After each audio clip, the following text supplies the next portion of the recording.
Okay, we're live and we're almost on time. We're only 2 minutes late this time, so 15. I know. How'd that happen? Anyways, welcome back to Blood, Sweat, and Steel. Welcome back to Witch's Play. Wild Beyond the Witchlight. So we're in the Feywild now, and we have been for a little while. When last we left our intrepid heroes and these guys, they had made it all the way all the way to Downfall, and they found Clapperclaw, who was the guide that they would need to get to Thither, which is the next area of Prismeer, the Feywild realm that they're in. And they managed to find and locate Clapperclaw, who was in Downfall, having a conversation with frogs who had their heads on pikes. And this led them to have a conversation with the Bullywug King Gullop the 19th.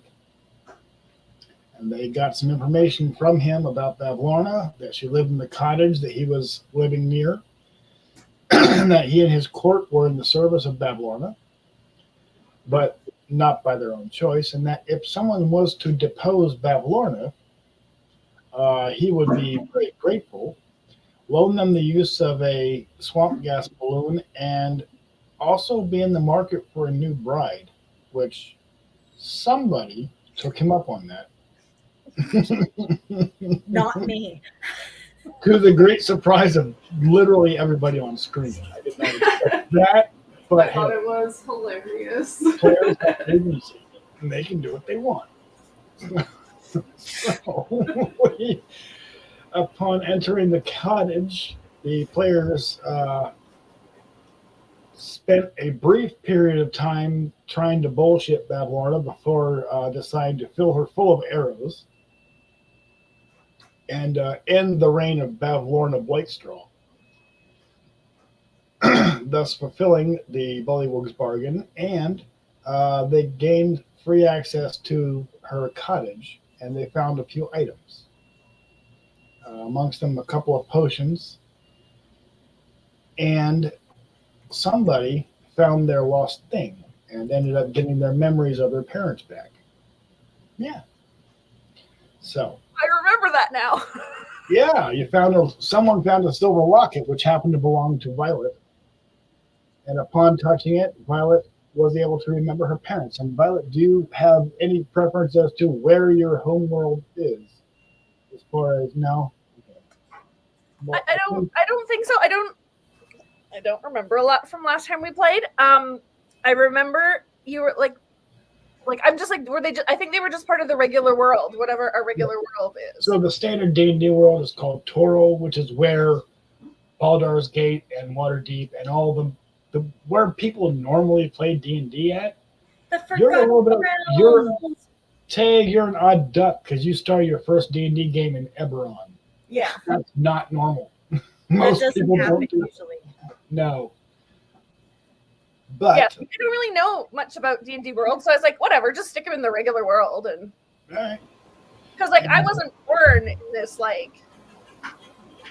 witch-like thing, right? Yeah, you weren't born in the Feywild. You are a Fey Lost. And also, hello to chat, Jessica. Is that hello to chat. And yeah, you were born in the standard D&D world, which is the Forgotten Realms, Toro. And I'm going to say your parents, and therefore you, are from just outside of Baldur's Gate, which is a major city. It's a major setting in the Forgotten Realms. What's it called? It's a really awesome video game. But it's not D&D. It is D&D, but it's not D&D. It's video game D&D. Yeah. Beginners, I would say, to get you, I guess, comfortable with terms from D&D and stuff like that. Yeah, you can see the dice roll, but it's not quite the same. What's the name of the city they're from? Sorry. Baldur's Gate. Oh, that is BALDUR 'S. Yeah.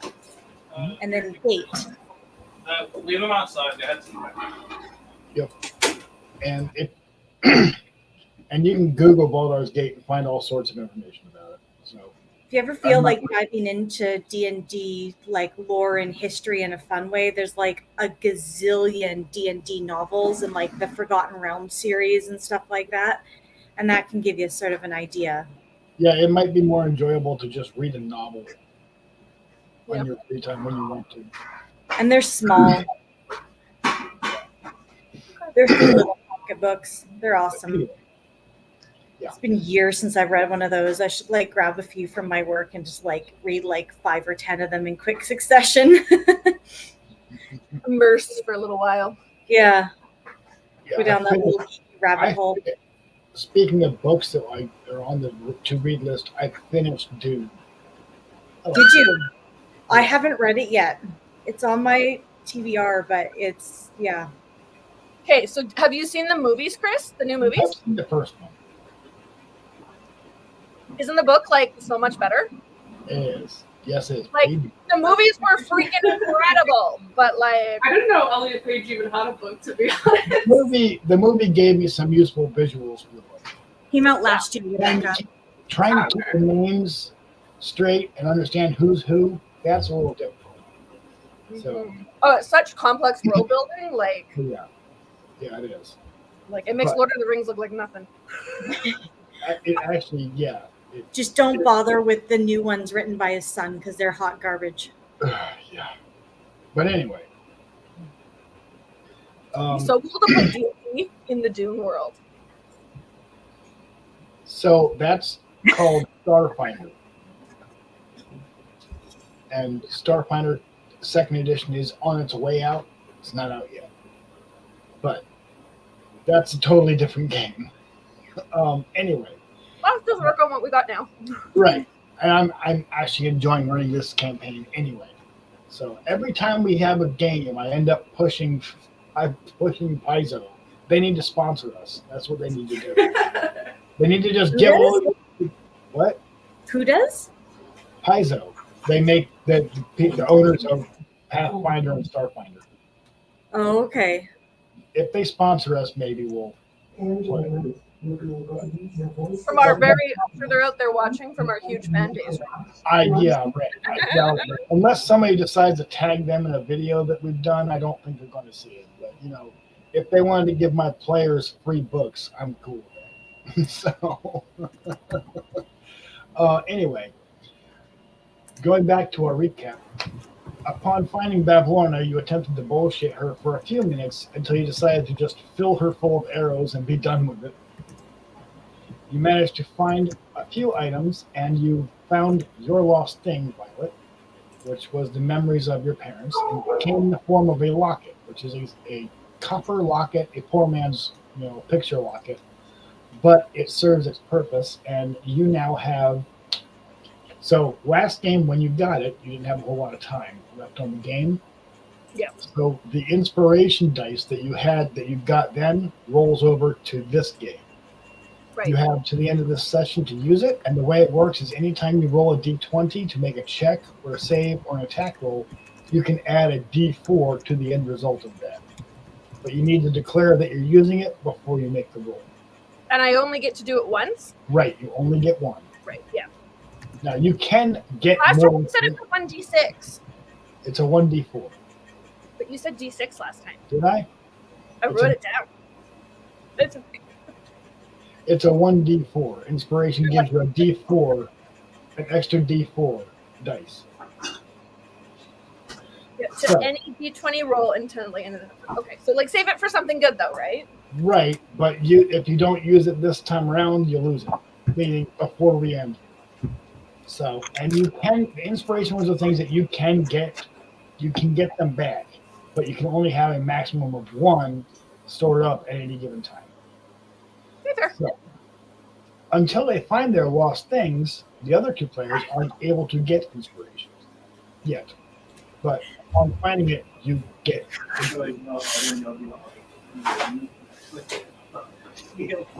and your minor curse was broken in that you are now finally able to tie and untie non-magical knots. Yay. That's a useful skill. Yes, it is. Especially for a rogue. trying to scale buildings and whatnot. Anyway, you've all been Feylos for a while, so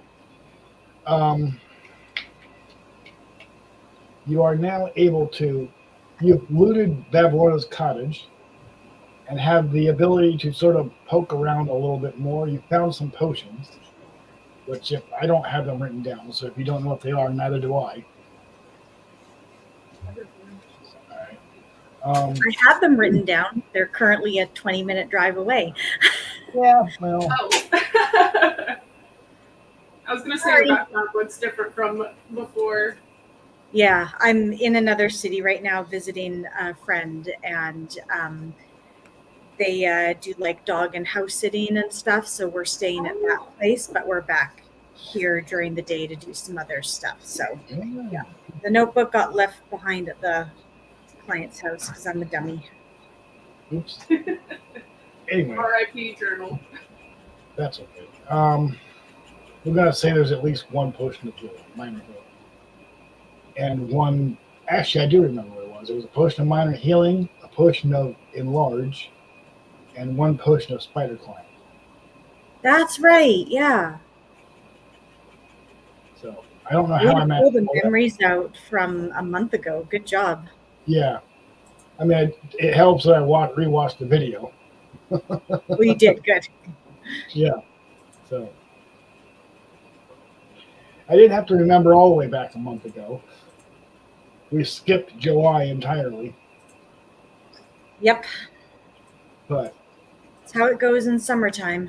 yeah, it's just, oh my god, dog days of summer. Anyway, you are now pretty much able to walk around Downfall unharassed. And there's a very expectant frog king waiting outside. Oh.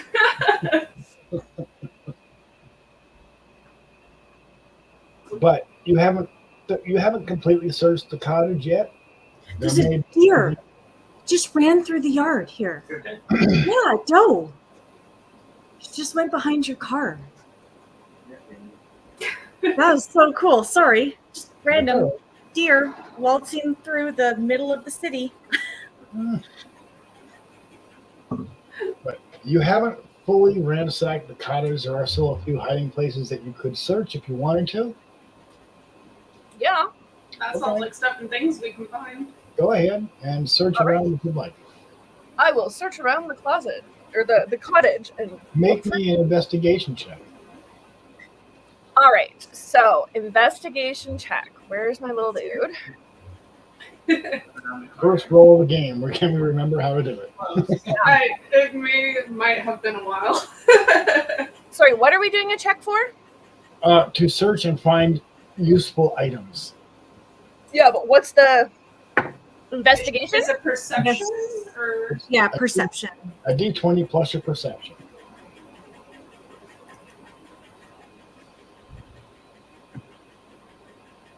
Okay, 16 is enough to find a small little like jewelry box over here, laying in the sort of hidden behind some of these little scarecrow things. It is locked, but it's a very simple lock.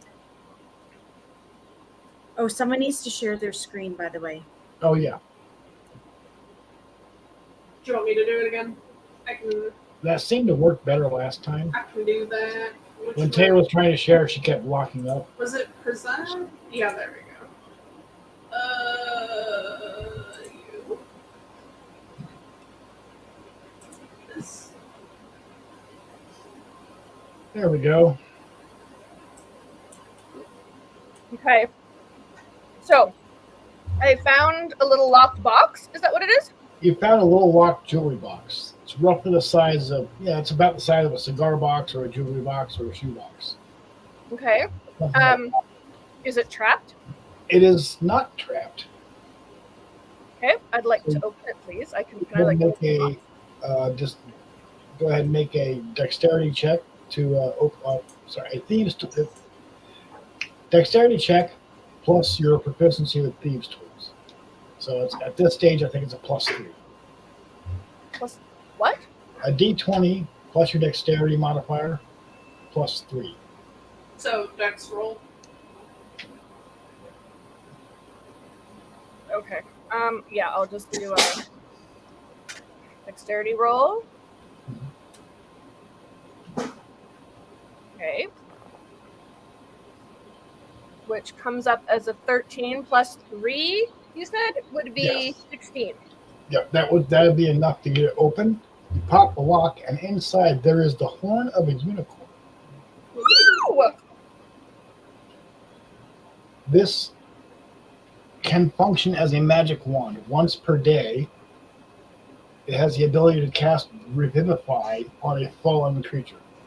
So a creature that has been dead for less than an hour That's really can be good. restored back to 1 hit point. Just creature or companions too? A creature includes player characters. Yes. It's only good for once per day. Okay. Revivify on a creature that is deceased for less than an hour? Yes. Or one of us. Yes. We fall in combat. Which is likely. Knowing us, yes. Mostly me, because I always roll low. Except for today. Today it all changes. Did you threaten your dice yet, Rebecca? I can. I'll start right now. Well, I've been using the online one, to be fair. Should I threaten Foundry? Well, that's a good tool to have then. I mean, none of us have really died yet, I don't think, but We've gotten pretty close, but we've gotten real lucky. but sure did that happen.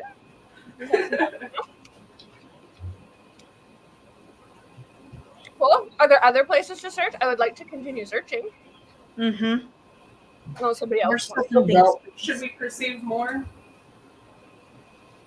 So that's about what you found in this location. Okay, nothing else.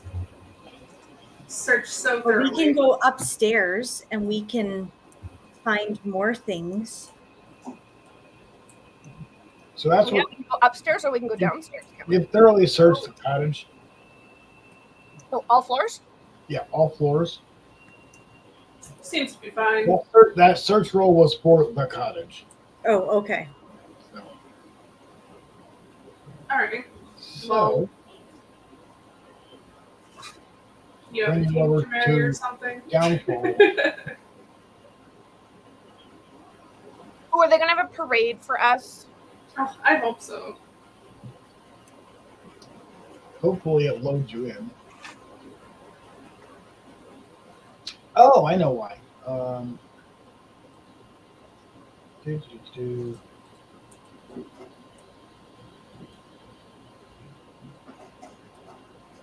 Oh, jeez. Here we Yeah, are. I forgot to put your tokens on the board. Those would be helpful. Yeah, you need those. So, you are greeted by a very happy frog king and a small escort of his noble entourage, including one. Let's see.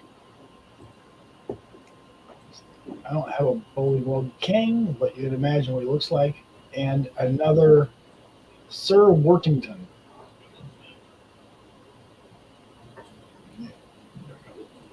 Who is a bullywug knight.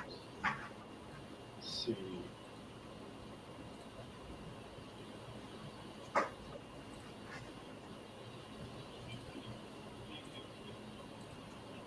Come on.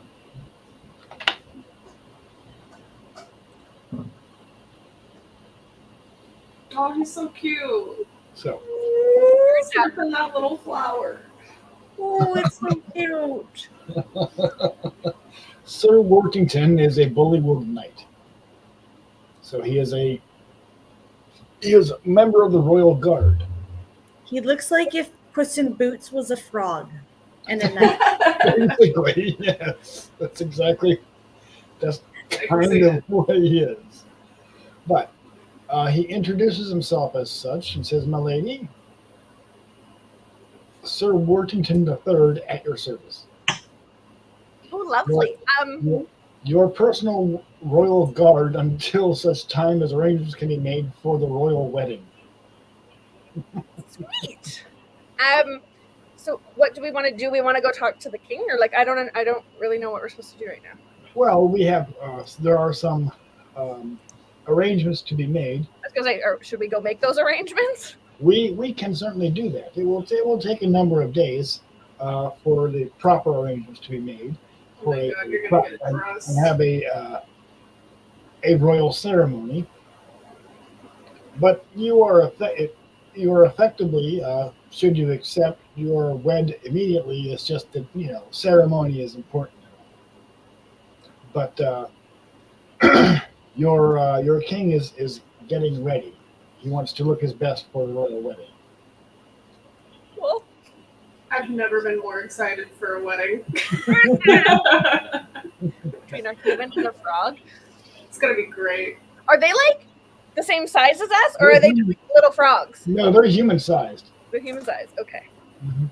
Just wondering. I love how Tay's like fluffing up her hair. You gotta look good for the big day. So Okay, so So, arrangements are being made for this wedding. Is there anything that I and my entourage need to do in preparation, or are we free to roam about until the ceremony? you are free to roam about until the summer. This is now your one half of your kingdom. I was going to say, it's my kingdom! It's kind of yours now. Party time! Kind of yours now. You are a ruler of a swamp. Sweet. Okay. I don't know. Is there anything that we need to go and do? Not in particular. There's well, yes, you need to go on to thither and hither, thither, and yon, and eventually the Palace of Heart's Desire. However, this ceremony would take enough time to prepare. You could conceivably manage that, or you could wait here and we could just fast forward if you just wanted to get it over with. Let's do that. Okay. So you're going to wait the entire time? No. Well, maybe we took a good nap after slaying the previous ex-wife/queen. But also, I feel like I do need a fair amount of detail for what it is your dress that you're marrying this frog thing looks like. Right. You would have access to the royal tailor. I'm sure there's a lot of fancy dresses. There would be a number of days getting a proper wedding attire prepared. Do the refreshments have flies in them? Because I feel like that's mandatory as well. I mean, I think it's kind of that's kind of probably. I mean, they understand that not all humanoids enjoy that, but there is honey meat available as well. There's basically food and refreshments. Yes. Food and refreshments available, and there's also plenty of lodgings. Taya's are a bit nicer, and the Bullywug King Gulp is he's around, but he's hopping around very excitedly because he's he's just as interested. He's just as happy to be rid of Babylon as he is to get married again. So the Bullywug King is King Gulp the Third, or 19th, sorry, is probably at his cabin. So, which would be, I think, over here. So, if you were to zoom out, about here. So basically, you have usurped Babylona's cottage as your own palace. I'm glad it comes with pre-made puppets. Well, you have servants that can redecorate it as needed.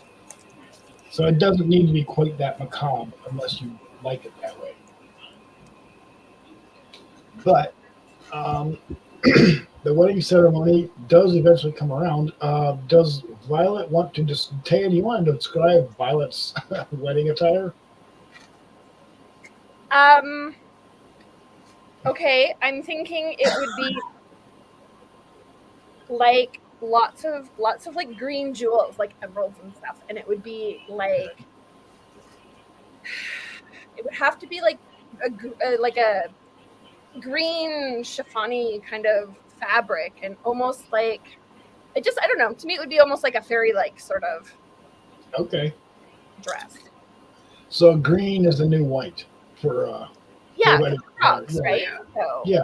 Right. And the it swan. would have lots of like I think like because we're in a swamp, so it would have like kind of like mossiness to it and like Right. vines and So if you get the swamp slime on it, nobody notices. yeah, Okay. swamp chic, you know. Swampy chic. Chic. Swampy chic. I gotcha. That's a new Setting style. the fashion trends. Uh-huh.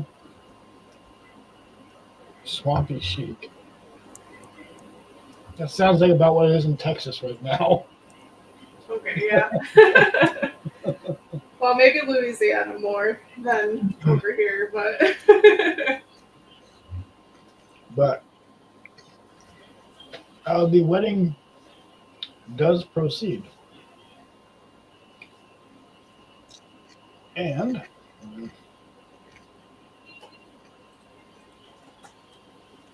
if you kiss the frog, does anything magical happen?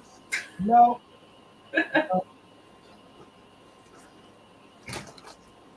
You never know. Taya raised her eyes up at that one. Well, disappointed, not gonna lie. so I was gonna I have mean my it depends on what you call magical, I suppose. It goes very Shrek. Instead, you just get turned into a frog as well. No, the frog is still a frog. Ooh, could I get like frog superpowers? Oh my god, yes. I can jump really high, catch flies with my tongue. You're still a human. You're still human. However, I was that's- like a rat hybrid before, but I could be like a frog hybrid now. yeah, but the frogs, these aren't lycanthropes. Ugh, Sorry. technicalities. All right. Yeah, if you wanted to play a bullywug, you can do that in the next campaign. You don't have to play a human. That would be a really, really fun playthrough character, though. I'm not gonna lie. A bullywug rogue? Yeah, that would be a good It'd one. be like That'd be a I don't really know. good rogue. there's some ideas to be had there. Because bullywugs are amphibious. That'd be a really good rogue in a swamp. Holy shit. Yeah. Okay, so now I'm married. I am You are- Bollywood queen. You are. And the I get to keep Sir Worthington. Sir Worthington is your personal guard. So will he come with us now on our future adventures? He's also an accomplished swamp gas balloon pilot, which is why he was assigned to you as your personal guard. What And, an with icon. him, and between him and Clapperclaw, you now have what you need to get to Thither. All right. So, Journey. Let's go to the balloon. all right. And of course, it's now your balloon. Let's go to my balloon. And the balloon launch pad is over here. So you do get there, and they Clapperclaw. Of course, I'm assuming you guys gave him back his jack-o'-lantern head. That was the head he was supposed to have I think when we he did. cord. Oh yeah, we gave him his head. Or you could just withhold it and force him to continue wearing a gourd as a head. No, we gave it back to him. We're Okay. nice. There's no picture with his jack-o'-lantern head. It's going to depict him as having a gourd per head. But it's understood that he has his jack-o'-lantern head back. And he, of course, goes along with you because, you're kind of his queen now. But, well, actually, he's not a native to. He's not a native to. He's not a bullywug, no. No, he's not a bullywug. So you're not technically his queen, except that you are the Witchlight monarch. So you're a queen twice. Oh my god, I am! Double I'm a queen. The Uh-oh, power. it's gonna go to her head now. It went to her head the first time around, but we're okay with that. I was. This is my like secret quest. It's Is like queen run of off. Or at least up hither. So I think we have nothing to be worried about with Taya being in charge. it's gonna be fine. shenanigans. Snacks aplenty. The fountains will flow with That's wine. very true. Yeah. So many snacks. So Sir Worthington and Clapper, and with Clapperclaw's guidance, does manage to get the balloon aloft. The basket is not large. It is large enough for all of you to fit, but you're somewhat cramped. Fortunately, Clapperclaw doesn't think it's going to be a long trip. It will take about a day. Yeah, we're all friends here.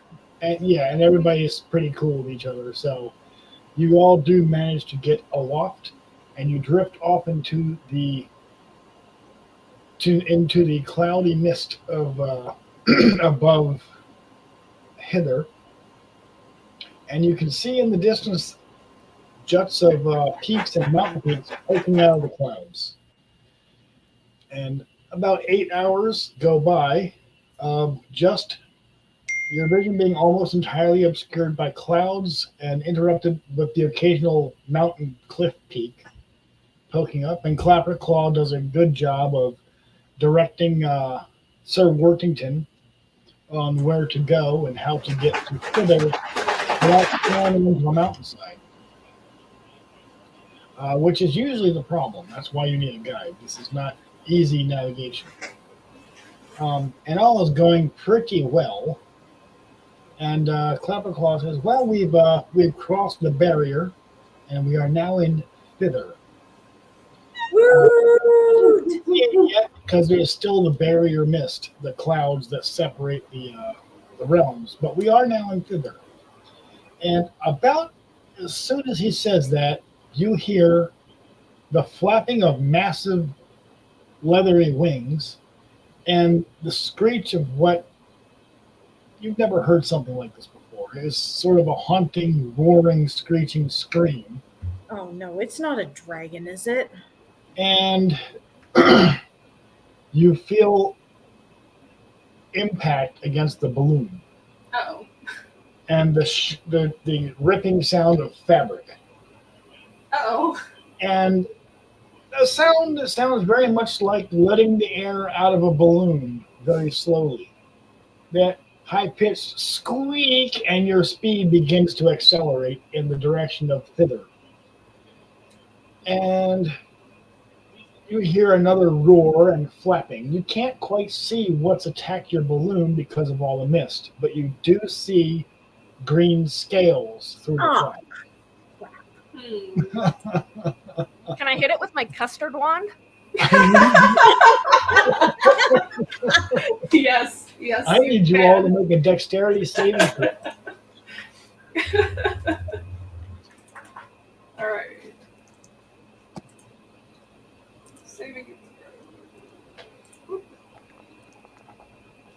Oh shit. How about a 6? What, we really did Wow. not. 6, Wow. God. We're all gonna die!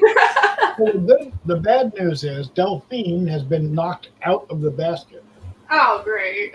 The good news is you've already lost a whole lot of altitude, so it's not a far drop. Okay. Okay. You take a D8 bludgeoning damage as you hit the ground a minute or so before the rest of the balloon. D8. God damn it. That's when she rolls 7 high. points of damage. Okay. That's fine. I didn't need that 7 points anyways. Don't worry, we still have the unicorn. Wait, why does it say that my hit points are 38, but this says 28? I don't know what my points actually are. You're actually 38. Okay, well, I'm 31 now. Interesting. Nib's Cave. Oh, You slam into the forest floor at this location. Delphina with 7 pure hit points. It's still loading hear- for me. You hear roaring and screeching and flapping of large reptilian wings going off into the distance.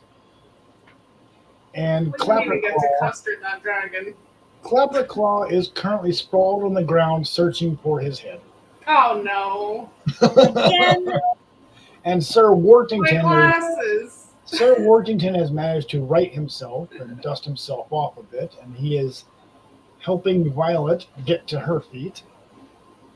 And he will, of course, assist anyone else in your entourage.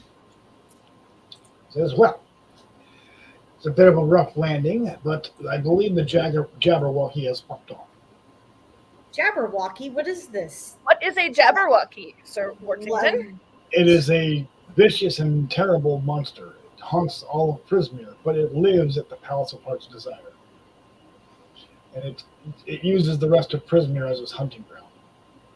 Will it come back for us, or should we be safe now? Well, I don't know. It tends to be rather random. It was probably distracted by something else that would rather eat. Okay, cool. As long as it doesn't want to eat us. No, it much prefers elves. Oh, wait. Oh, Elves. well, Who's that's probably not a problem. Is one of us an elf? I'm half elf, I'm pretty Well- sure. How does it feel about half elf specifically? It prefers, Does the half change anything? it prefers specifically wood elves. Oh, I'm pretty sure I'm fine. Pops up my hood to cover my ears. Perhaps it saw something it preferred. Well, But Thank God it wasn't me. so is this where we were originally intending to land, or are we like off course now? well, no, we're a little off. We're still in thither, but we are a little bit off course. And Clapperclaw gets up, puts his pumpkin head back on, and says, "Yes, we're in thither, but this is not really where I was hoping to wind up. We're a bit far to the south. Yeah. We're a bit far south and a bit far west for where I wanted to go. I was trying to get us to Little Oak. He's a friend of mine. He's actually a treant. Well, he's a treant treehouse, and very hospitable." Someone's excited. I'm gonna say Ada's excited, but Have you guys seen the trailer for the next season of Rings of Power yet? There's never- Ents in it, and they look better than the Ents from the movies. very good. So these are like basically Ents that you want an Ent you wanted to help us. Is that what Yes. we're implying? Okay. His name is Little Oak, and he's an Ent treehouse. He's an Ent with a treehouse in his head. Super cool. So we could all ride. I like that. Oh, did you? So how do you propose then that we get where we need to go? Well, he is very far to the north and east. Mm-hmm. Yes, I know, but like, how do you propose that we get there? You're our guide. How are you going to get us there? Well, What do we we're need going to to have. Well, our balloon is destroyed beyond repair. We're going to have to walk. So it could be long. Yeah. But I immediately order Sir Worthington to carry me. Worthington is not nearly strong enough. We're going to have I'm to a now. little high and mighty, Your Majesty. Like, what's the point of this if he doesn't going to carry me? Does he even try? He attempts to. It goes about as well as you would expect. With Her Majesty landing on her butt on the ground. Yeah. Like, Sir Worthington underneath of it. Cushioned by Sir Worthington, of course. He has a 12 in strength. Come on. Oh no. Taya would require at least an 18. Ouch. I'm gonna say, I probably carry him. That was a burn in D&D numbers. Yeah. Damn. I know, that's why I can say it. That would be me. That would be me basically saying that you weigh like 50 pounds heavier than you actually do. Just call it a sick burn and just keep moving on. Sick burn, dude. Yeah. Anyway, Should we like look around the area for You go something explore stuff? this cave, or do we need to start walking? What's the so deal? you can see. So you can see that there is, of course, that this is not to scale, but you can see that there is a cave Yeah. about Is, a mile to the north of you. It sits just up out of the tree line. is that where the pretty Jabberwocky big. lives?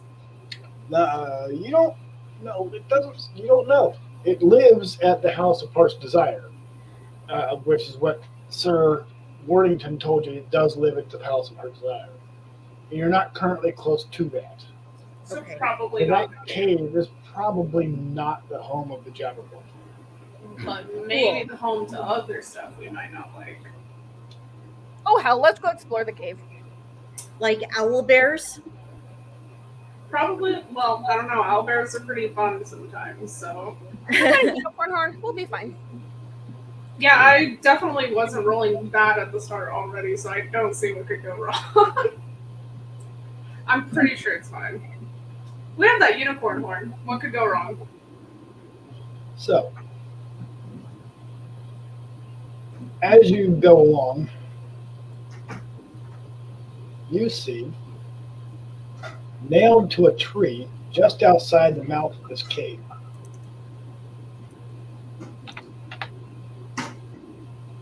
would be this. Wanted. Will of the Feywild, special offer. Bring this something to me, and you can claim one item of your choice from my workshop, Granny Nightshade. That is one of several types of wanted posters. Requires minimum screen level that thing. Anyway. None of us are on the wanted poster. Right? No, none of you are. It's all Will of the Feywild. So as you approach this cave, you see that poster there, which is pinned by a single nail in the tree. You also see inside this cavern mouth, it is lit by dim torchlight. And there sounds to be you hear the sounds of something. Iska would recognize this as the flywheel of a spinning wheel. You hear a spinning wheel being used inside the cave. It's not called a flywheel. Or whatever you call it. It's just called the wheel. Well, I call it a flywheel because it's a big one. I'm still confused about what kind of wheel it is. A spinning wheel. Well, let's go in the cave and find out. Like a hamster wheel situation, or like a spinning wheel on a that we're tire? making yarn with. Like Oh, okay, I got it. Okay. So, do you Like announce things I use in real life. You could use a hamster wheel in real life, probably. Need to be a pretty big hamster wheel. I don't see why we can't do Fair that. enough. Can we just go in the cave already and see what's going on? Debate can. rules. Welcome to D&D, Taya. I just want to go in the cave.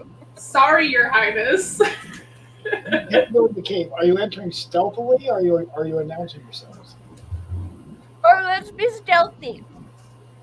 Okay. I'm not. Are we all doing a stealth roll then? Delphina, you're a cleric. What kind of armor are you wearing?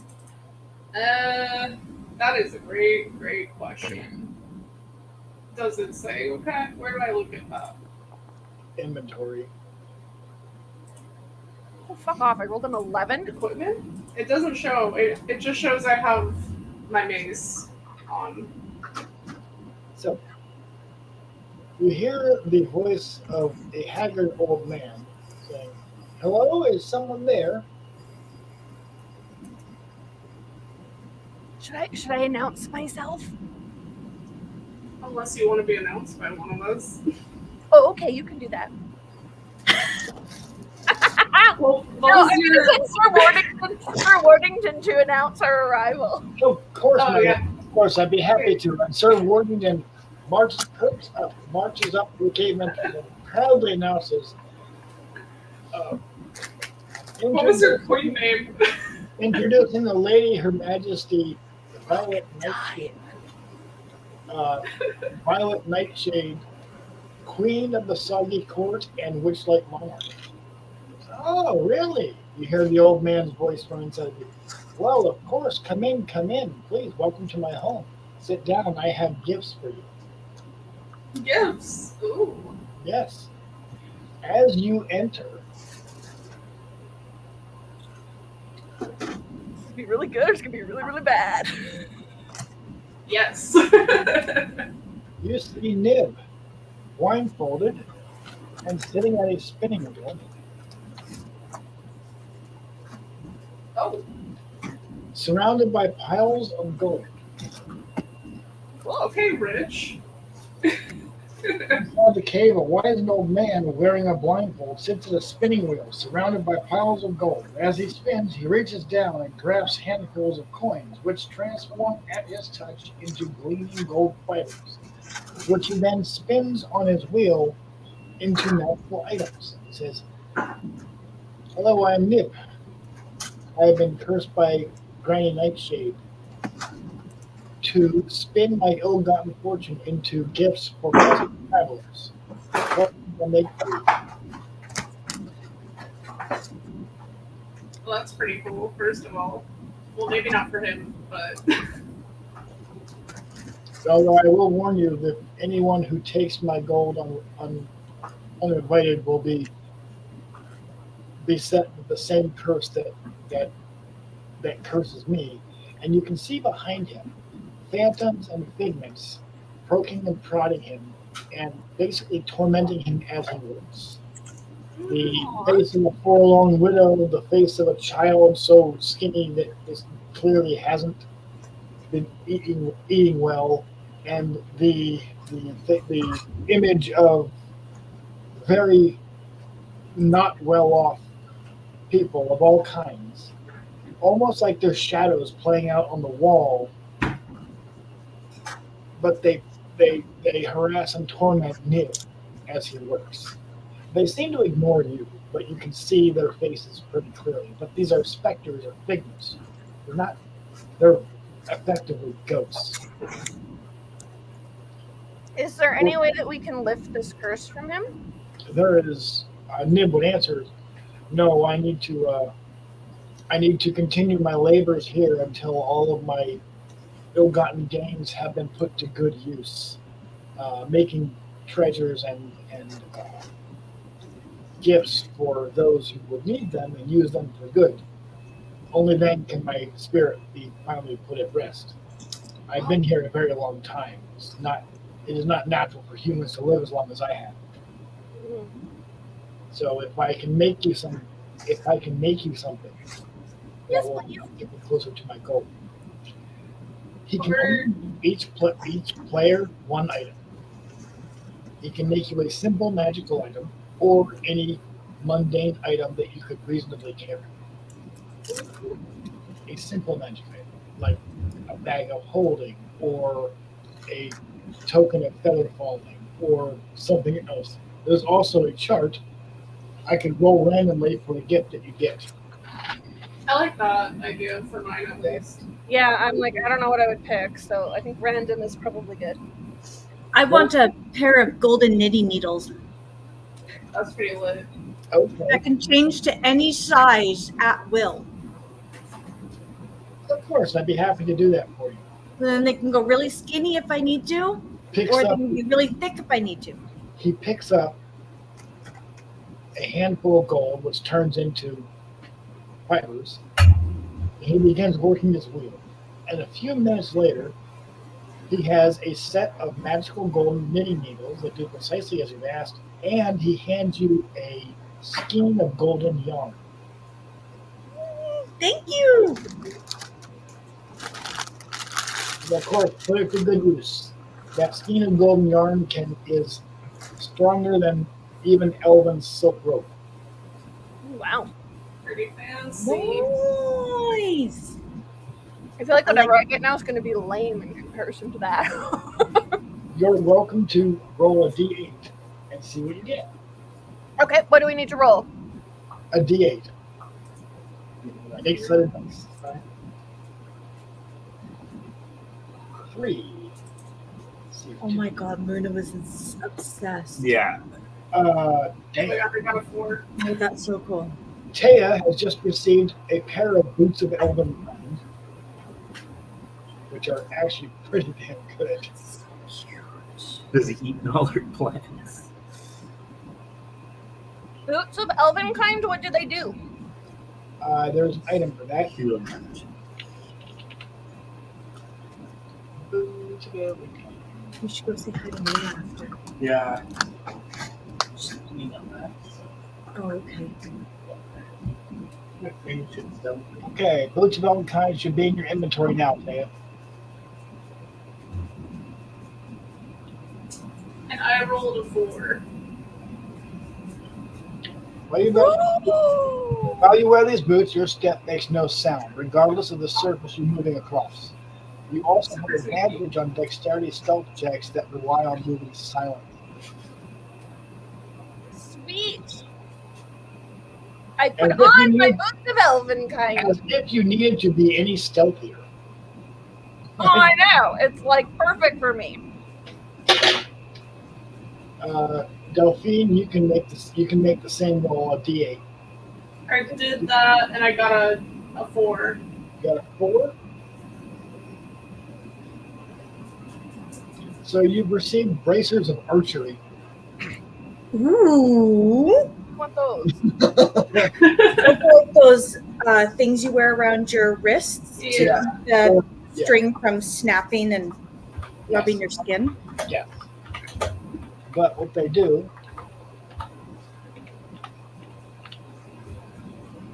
let's see where it is. I want all the gifts. No fair. You should see it in your inventory now, Delphine. Okay.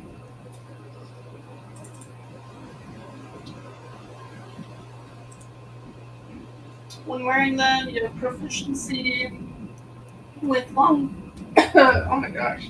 With longbow and shortbow, gain +2 bonus to damage rolls on range attacks. Good Made with thing I'm an archer, right? So if you're not proficient with the longbow, the bracers of archery give you proficiency with the longbow. Oh, I didn't notice that part. That's actually pretty useful. Can I like wear those right away? Would You that can. You can. You need to attune to them. They're a magic item that requires attunement. Attunement means wearing them for an hour. do I have to do that at a, like during the long rest or short rest or whatever? You Or have is it, to do that now. You don't have to do it during a rest. how do I do it? Put them So- on, equip them. When they give her proficiency with a longbow, like what does that mean? Like does she get an extra hit point or what does it translate It to? means that she's now able to use longbow. She couldn't before. She couldn't use a longbow before? I don't know, but if she couldn't, she now can. If she I- can, it gives her a +2 to damage. I might have had a little bit, but because I'm half elf, so I know elves have proficiency with bows. I don't know about half elf. I don't think half elves get it automatically. Here we go. Tune. What you get from your ancestry as a half elf is like better vision than human. Yeah, That's kind of what you got. You know. I think I attune. So you want me to walk around with you? Like a baby? I'm glad we stopped by this cave. What's that? I'm glad we stopped by this cave. Yeah, There we go. good thing you went inside, huh? Oh, But anyway, Nib says, though I am blindfolded, I am not blind. I wear the blindfold I do not stand to look at the apparitions that torment me. If you can end Scout the Nightshade's ring by one means or another, it may free me from my curse and allow me to move on. Or otherwise, I will remain here until I am until I have consumed all my ill-gotten gains. There is one more item I will bestow upon the party as well. And he actually already got, never mind, you already got the. That's another option to have found it, but you found it at the last place you went. So, oops, never mind. He hands you a lantern, an ever-bright lantern. Oh, what? An ever-bright lantern. It's a lantern that's always lit. It doesn't need fuel. Cool.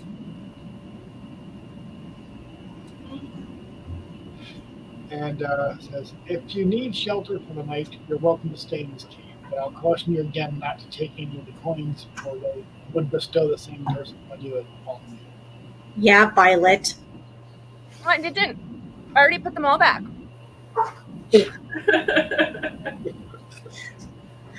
I believe her. You don't want that curse. No, it doesn't sound like fun. You just got rid of one. Yeah, pretty much. So is it like he doesn't want to see the phantoms? That's why he like covers his eyes or whatever? He's not actually blind. He just can't stand to look at them because those are the ghosts of those that he's wronged.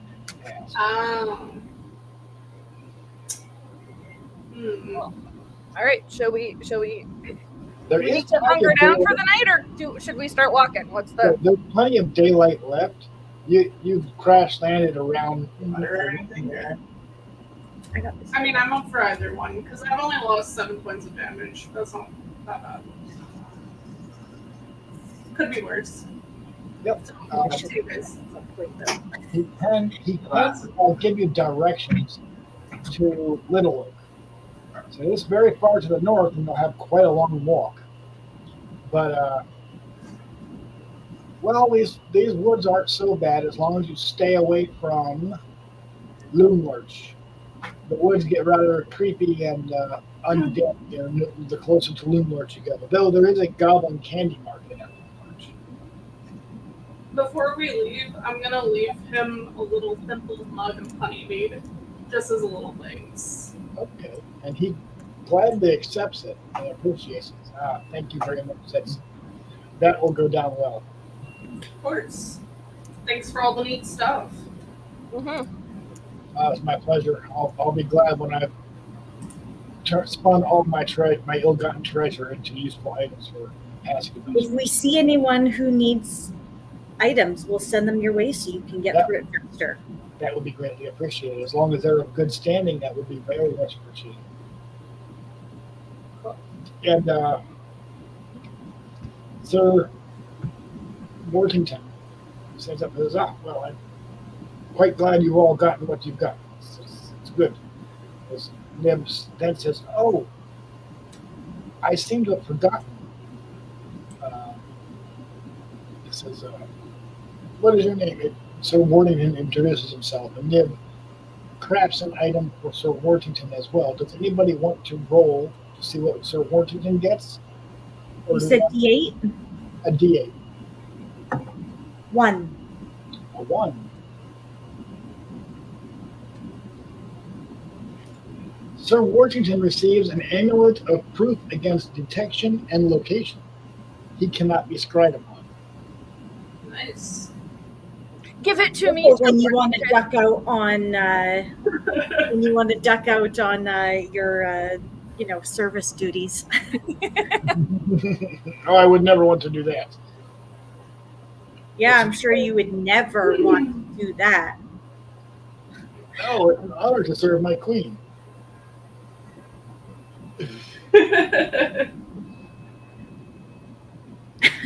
Anyway, thank you. I'll make sure to put it to good use. What about our guide? Does our guide get something? Clapperclaw does, actually. Does somebody want to roll for a D8 for Clapperclaw? I'll can. do it. Or you can do it. That's fine. You're the queen. Fine. Fine. Don't keep telling her that. It's going to go to her head. I Clapper hope Claw so. gets a cloak of protection. It prevents him from getting critically hit. Ooh. All it does. I mean, that's not bad. No one person can have any more than one of the items, but you can trade if you want to. So I was gonna say I was gonna command them to give me their cloak and their amulet. The same curse on you as is upon Nib. But you could trade them. Reciprocity. The rule of reciprocity does exist.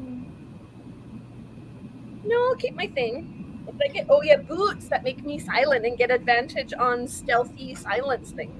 Yeah, now you always have advantage. Definitely a rogue item if I ever heard one. Yeah, I'm like it.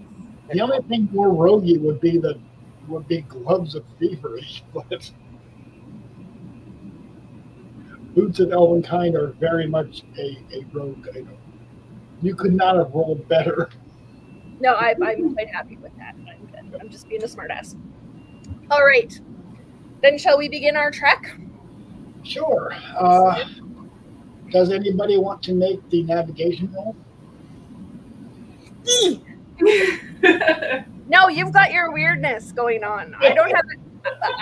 Why don't we? Well, we have a guide. What do we need a navigation for? We have a guide. He got you to thither. He doesn't know. He doesn't know thither. I'll roll. He can get you from hither to thither. That is about it. That's all Clapper Claw's good. What is it? What's Navigation. navigation? That was more of a liability, but at least he is not going to get critically hit. What would it be under? What?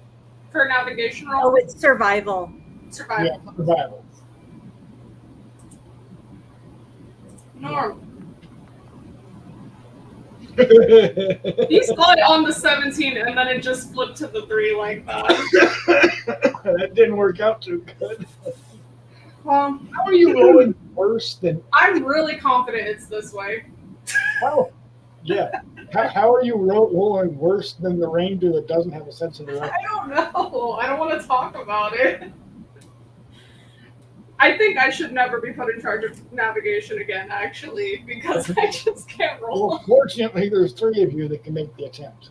Very true. Okay, I'll try it. It's a survival roll. Survival. Yeah.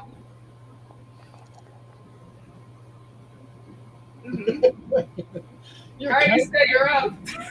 you're kind of going north. Oh my god. North means up, right? You have to climb the mountain. That's pretty. That's what I think. So.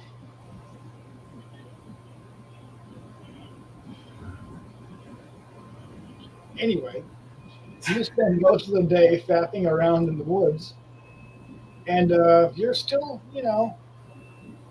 less than a day's travel away from Nib's cave by the end of the evening. Cool.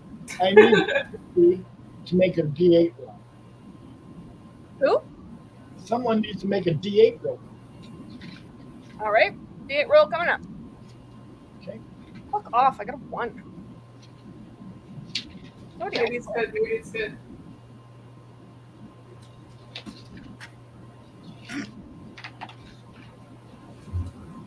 Okay, you got a 1.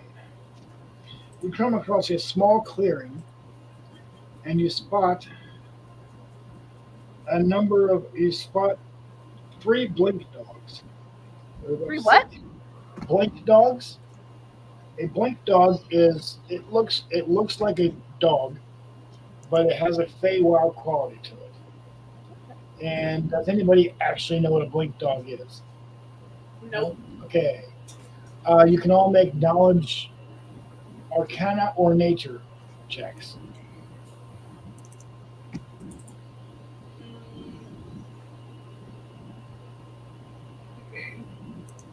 Hmm.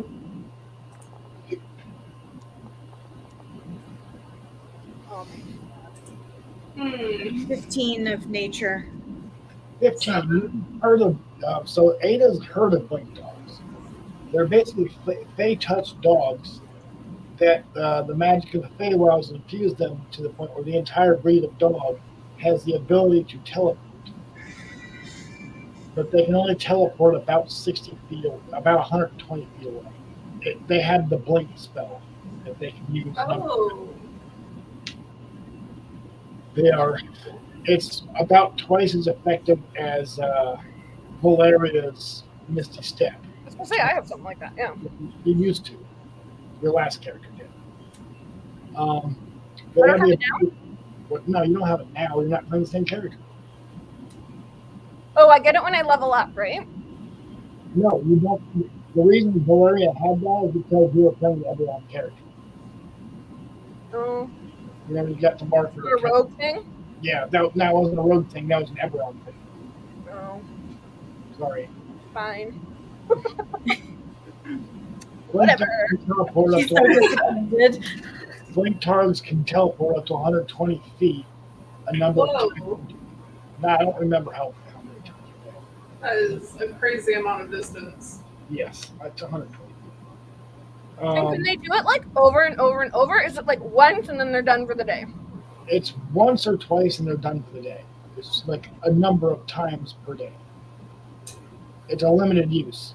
But We can't like use them to transport us really quickly up to Oakland or wherever we're going. These blink dogs are surrounding a crudely dug hole in the ground. The characters, you can see that the hole is a shallow grave containing the body of a dead blink dog, laid out on a red litter. The dogs howl sadly while solemnly placing gifts for their deceased companion to enjoy in its afterlife. If the ceremony is not disturbed, the howling and gift giving ends 1 minute later. After which the blink dogs fill the hole with loose dirt, burying the dead dog, the mournful dog's emblem. But they have not got to that point yet. They seem to be having a funeral. Should we use the unicorn and bring it back to life? It's been dead for more than an hour. Are there any flowers that I can spot? I could do a knowledge of nature. You can certainly forage for flowers. It would take you a minute to find a few that are non-toxic and probably, appropriate. Doesn't need to be toxic. It's dead. Yeah, but you don't want to pick up a poisonous flower. 13. So you find about, you find half a dozen flowering plants. I'll take the flowers and I'll bring them over and put them on the blink dog's grave. The dogs eye you as you approach, but then seeing that you appear to be paying respects, or at least being respectful to the dead, they allow it. And do you speak Sylvan? Sylvan. And what? What languages do you speak? I can't hear you. What languages do you speak? Oh,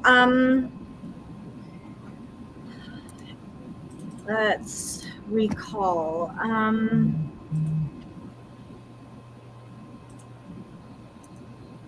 Languages was not in here. Okay. It was on my D&D sheet. I'm pretty I sure. know I spoke Common and Elvish, Yeah, because you're an elf, so elves do speak both ways. but I don't remember what else I had. Roll a d4 and call high or low before you roll. I rolled a 1. Okay, call high or low before you roll. Sorry? Call high or High or low. low before you roll, and then roll a d4. Roll another D4? Sorry, you're muffled a little bit. He said call high or low, like a high or low number, and then roll. Oh, okay, low. Odds are even before you roll. High or low, odds are even. Even. Okay, go ahead and roll. 2. Okay, you do speak Sylvan. And you can hear them say, "Thank you, we appreciate your respect." Our friend was a noble hound that was slain by Scattered Nation.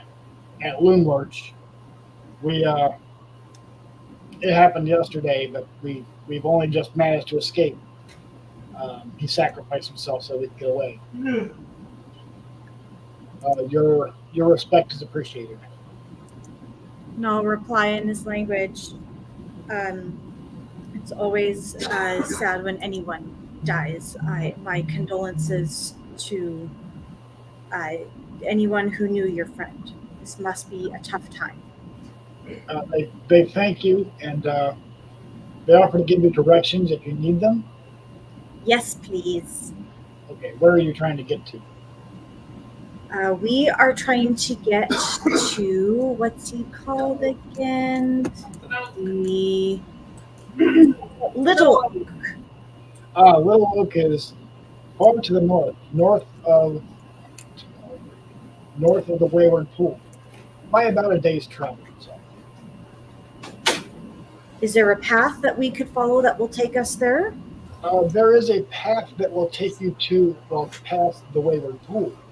It is to the northeast, and he sort of indicates with his snout which way it would be. And you're not really sure which way is northeast, but Are you hungry? pointed that way. Cheeseburger. About an hour. Thank you so much, sir. Thank you. Can you hear me, or is it muffled? Hmm? Can you hear me, or is it still muffled? No, I can hear you now. It's just some words were just kind of cutting in and out, so it was just enough that your sentence was not making sense. I don't think it's your microphone issue. It might be like a sound quality over here issue too, because we got the AC going and stuff as well. No, I shut the AC off for that reason. We have one here though. I could shut it off.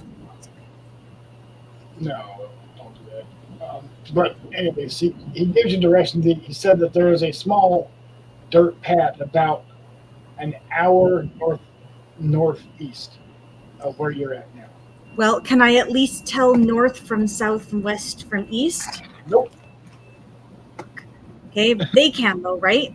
Yes, and he points towards it with a snow. Okay, That'll. so Delphina and Violet will have to direct north. You're both making. That way. Everybody that wants to can now make another navigation check. So survival. Try again, bud. No way it can be bad like last time, right? Oh, I got a 14. You're able to find the path fairly easily. Okay, I'm not gonna do my best. Also find. You also Don't waste your find good rolls. You're right. imprinted. There's this path runs through an area of the forest where there's the canopy opens and it is exposed to the daylight. It is exposed to the daylight, and you can see the sky from the path. And it's well lit, and the day is pretty sunny, and in this light you can see imprinted into the mud of the path, a massive footprint from what is clearly a reptilian predator.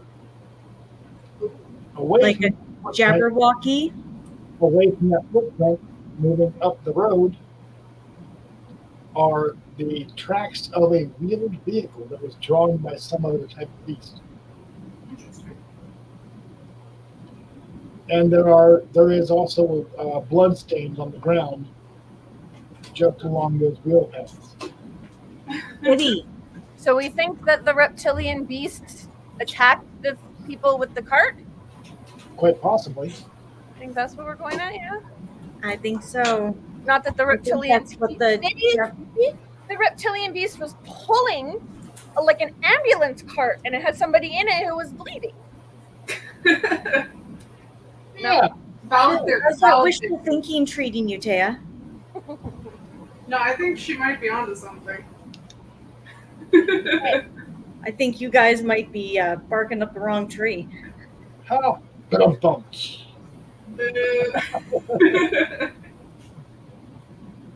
Okay, so this like dire looking trail on the tracks on the trail is like along the way that we're supposed to be going. Yep. And Further inspection reveals scraps of what appears to be elven armor rendered off of the rent on We the ground. found an elf to eat. Oh, Just gets better and better. Okay, Hey, but it like wasn't me he ate. I'm just gonna guessing he's Put already my head gone up, hide my ears under my hair. So if he's already gone ahead, we can go that way because he's gone now, right? Carefully. You don't Very hear any careful. Like, yeah. odds are probably already full. Had a meal. You don't hear any flapping. All right. That doesn't mean that he isn't sitting on the ground around the corner of the path somewhere chewing on his elf snack. So So we have some choices. We could send Sir Wardington to scout ahead as we go. I like that plan. I could be like stealthy and like stealth ahead and That's like probably a safer plan for him. Sir Wardington is not stealthy. He's in full play. gee, I wonder why. But if he walks out there, we'll know right away whether it's there or not. So. yeah, really. No, it might be a good idea for you to stealth your way in. Okay, we'll travel along the path, but I'll go ahead of everybody and be stealthy and make sure there's nothing like around the bend that we're gonna get ambushed by. Okay. So as you do that, about 15 minutes along your way, you see a chariot sticking out of the bushes that is clearly attached to a creature. That creature seems to be wow. That creature is making noises as though it's eating something. This creature is large and feathered. Feathered. Not green scales, feathered. Okay, so I'm stealthily going back now and reporting to the group what I have seen so we can decide what we We want to do. can make a perception check to see if you can see more clearly what it is. Oh, okay. A perception check.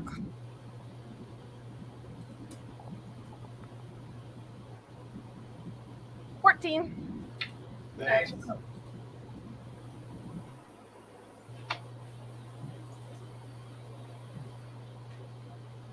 Come on. Show it. There we go. It's an owl bear. Hooked to a chariot. He was pulling the cart. It's an owl bear. Eating But something. he ate the people in the cart that he was. Maybe we could harness him and he could carry us really fast where we need to go. Maybe. Or he might eat us. Maybe Can the anybody, like- owner was mean to can him. You can make a knowledge nature or knowledge arcana check to see if you know anything about owlbears. I know Well, enough that's to for all know of that us or they're just not one of us? harnessable. I'll try one. Ah! I rolled good. Okay. 19. So then we have three. That's a big feathery bear. So the 18 or better, someone got a 19. That's So me. with that 19, you know that it is rare for owlbears to be domesticated. The reason it's rare is because they're very finicky, and that if you do not feed them a minimum of 8 pounds of raw meat per day, they will turn on their owners and eat them. That tracks with what we witnessed so far. But what you've witnessed so far is the prints of the massive footprint of what you assume to be the Jabberwock, with a puddle of blood and a trail of a check. This owlbear seems to be well fed, so it would suggest that perhaps the Jabberwocky got its original owner in the owlbear ran away. Your audio. So I think it's that the Jabberwocky stole the elf out of the back of the chariot, and the owlbear is probably well fed because he was domesticated and might be safe to approach. You can kind of assess that. It's reasonable to assess. Also, when I said that tracks, I didn't mean the tracks. I meant like that makes sense. But I realize now that kind of That was a perfect Yeah. double entendre. yeah. Unintended, but really funny. That was very funny. Are you going to approach the owlbear chariot? Oh boy. I don't know. I might only have 119 in me this game. What are we saying? Could I use my inspiration point You can. to make? Would that make it safer? You can use that point of inspiration anytime you want with any d20.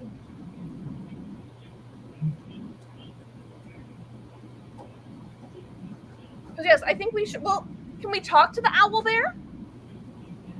Or is it more like we're just approaching it to try to get a hold of the reins so we can hop in and have it? You know, the owlbear is not an intelligent creature. It's just a wild critter that lives in the Feywild and is very rarely domesticated.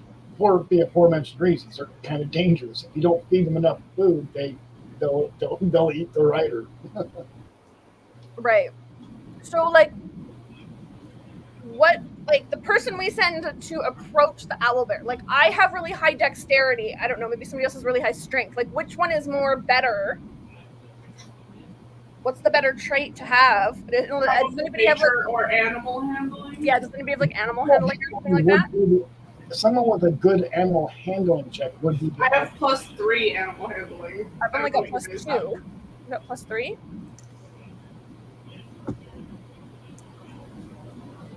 I don't have it. How does a ranger not have animal handling? But all right. All Well, right, maybe you. I don't know. Because I'm a ranger. Yeah, you're a ranger, not a druid. That's why. Okay. Yeah. That makes more sense. So Delphina's got the highest. That's always good for me. Okay. I mean, I can do it, but I've only got +2. Well, I can try. Yeah, sometimes clerics, if they're clerics to a nature deity. How should I? First of all, are there any extra elven body bits on the floor that I made? There's plenty of blood, but there's pieces of armor, but no. It looks like the Jabberwocky wanted all of what he caught. Oh, he was hungry. Got it. Well, we have a custard. Somehow I don't think that. Well, I don't think that's going to satisfy an owlbear's hunger. Unless, well, I don't know if you could like. Would charisma help? I have advantage on charisma You, rolls. you mix the blood with the custard, little blood custard cake. Could work maybe. Ew. I have a small pouch of popcorn. Just seasoned popcorn. So you know it needs 8 pounds of raw meat. Well, it's just a little. This is the appetizer, so to speak. Not the full course. I don't think it understands the difference between appetizers and courses. Just to be fair. So you could leave the owlbear here and not try it, or you could try to domesticate it and use it as a transportation. But it's already domesticated and being used for transportation and is probably well fed. Today. Well, we don't need it for like all eternity. We just need it to get quicker to where we're going. I say we run out of flesh. Maybe we use. I'm not going to name any names here, but someone who was talking about being in service for the queen forever, blah blah, blah, would do anything or something. I don't know, something like that. Are you contemplating feeding Sir Worthington? It's just there. I think we should feed the guide. The guide has no use. I think we should keep our options open. That's all I'm saying. Last game, she wanted to make friends with the owlbear. This game, she's trying to throw our NPCs under the bus to feed them. I mean, like you gotta do when life gives you lemons, you put sugar to the lemons and then lemonade, right? That's how it works. My compatriot just offered to feed one of our NPCs to an owl bear, What's an NPC? non-player character. I still don't see a problem. Literally one of our companions and friends, and she was trying to offer to feed it to an owl bear. I mean, owlbears do love frog legs. I didn't say that.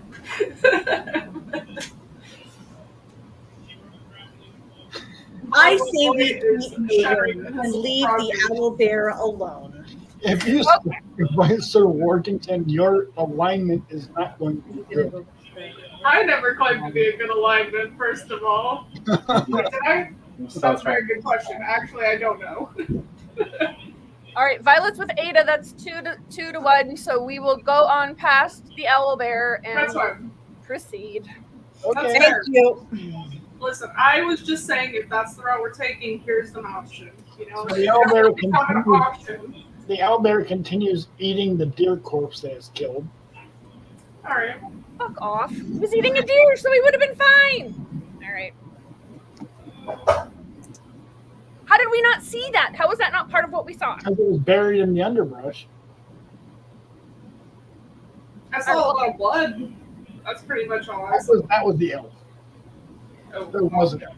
So you leave the owlbear where it was. So it continues to feed and is now hooked to a chariot, but it doesn't have Oh, you're muffled. Also, whereabouts would we be on the map right now? So you would be roughly whereabouts? You would be roughly here.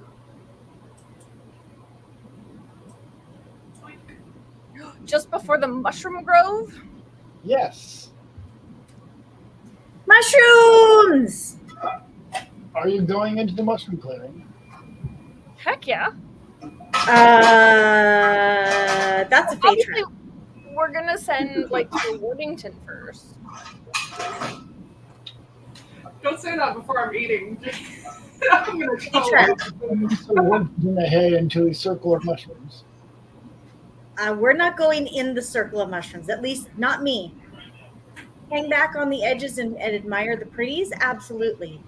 In the circle of mushrooms? No. I know it's okay that Violet offers up his life, but when I say, ooh, big bad idea. I'm going to go in the circle of mushrooms. Okay. I feel that would be fun. Come on. Okay. Let's see what's in there. Let's just see what's in there. I'm I'm so stealthy. I can stealth away. Okay.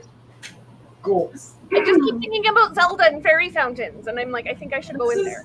really reminiscent of the time whenever in Murder the last season, I think. Well, that too, but I was also gonna say the mushroom people in the caves, and we were just really high for a while.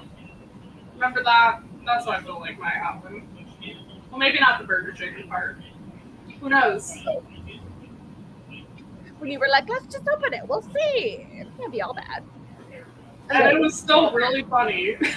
I almost died. It was worth it. What you find is actually a seemingly abandoned campsite with a roaring campfire in the middle of this mushroom room. This mushroom room also has a skillet on the fire, and dipping its head into melted butter in the skillet is this guy. Oh, Oh my god! He is roughly the size of, he's about the size of a very large mushroom, like an actual mushroom, like a button cap. that is terrifying. Out of everything That else is- that's here, Amazing. that's Oh my scary. god. You guys aren't seeing this. I'm the only one seeing this. None of y'all want to come in with me. I'm glad I trusted my gut on that one because that looks horrifying. Look it. It is. Oh my gosh! It matches my purse. He does. No! So cute. That It's, mushroom is gonna murder it's you. about 3 inches tall. I don't trust him. Looks like that, and it's singing a song that you can't quite get the words out to, but it is singing and it's ambulatory. Don't trust it. I don't trust it. I'm glad I'm not there. is dipping its cap into melted butter and singing a song and about how his friend Razzle is coming back with firewood to build him a hot bath. His friend Oh. Razzle Goblin is You going to keep build. using the word bath. I don't think it means what you think it means. Yeah, so I think that maybe I should talk to the little mushroom man and let him know that maybe his friend isn't really his friend. It sounds like he's going to get cooked and eaten. No, Razzle would never do that to me. I'm his friend. How long have you known Razzle for? Oh, a whole day. Sometimes we can't trust friends that until we've known them for longer than one day. Oh, what would he possibly do? He Cook could you eat and you. eat you. No, I'm just Little mushrooms are very, very tasty. Oh no, who would want to eat a mushroom? That's disgusting. I need you to roll a persuasion check. A persuasion check. So a D20 plus your charisma.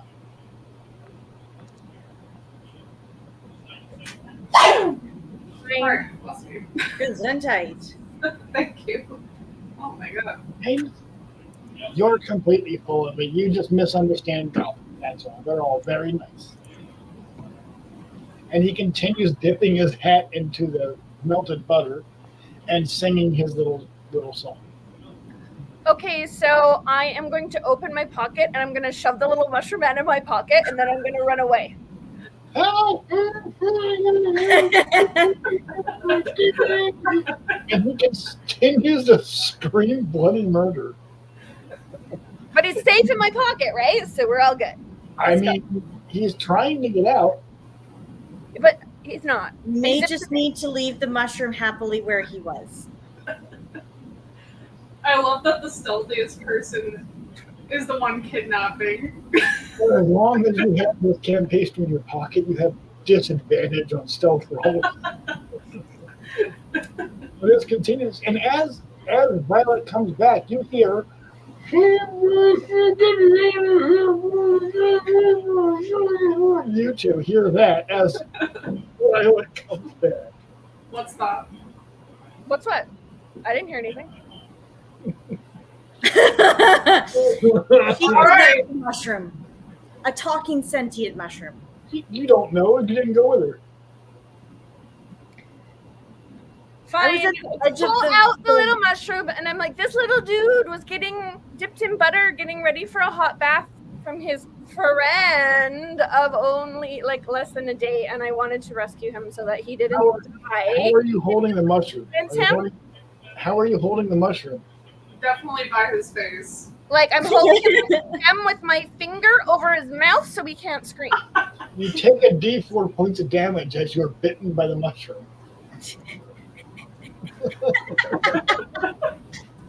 And I need you to make a fortitude save. Oh. A what save? A fortitude save. Constitution? You're bitten I by mean Constitution. Yeah. Constitution. Yeah, Constitution saving throw. You're using the old D&D talk. Yeah, sorry. 16. Okay, you resist It's the fine. poison. Of course she passes it. What the fuck? Yeah. So you guys help me? Like, can somebody convince him? Do either of you have any decent like persuasion points to convince this little dude that? Bloody murder, or trying to. I feel like any chance of persuasion may have passed after you grabbed him and ran. I gotta be honest. Fine, I put the little mushroom man down on the ground so he can make his own Scampers off and decision. tries to find Rizzle, whatever the hell they're doing. All right, he's gone. Let's go. Let's carry on then. As the- I don't follow you for 2 seconds and this is what happens. You can see northeast of this clearing there is a waterway. There's a clear, like flowing river, and it seems to be going in the correct direction. Will Violet We'll have take a, it. like? Will Violet have a force sense of whenever he's like chomped and died? She'll just know deep down when he's dead. feel it through the force. Not Yeah. really, no. I have an etheric link to the little mushroom man now. He did bite her, so I feel like that counts. No, there's no link. He was trying to get away. I really feel like we should have saved him. We could have got something good for saving him. You can still run back there and grab him if you want. No, it's fine. You're gonna hold a grudge over this for the rest of the day, aren't you? Little do you all know, I sent Sir Worthington back in secret. And he's got the mushroom in his pocket. Ah! So, Fine, I let the mushroom man go. It is fine. Oh, but I have to go pee. I In real also life. need to use the facilities, okay, so let's take 5-minute break. take 5. Yep.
Ugh.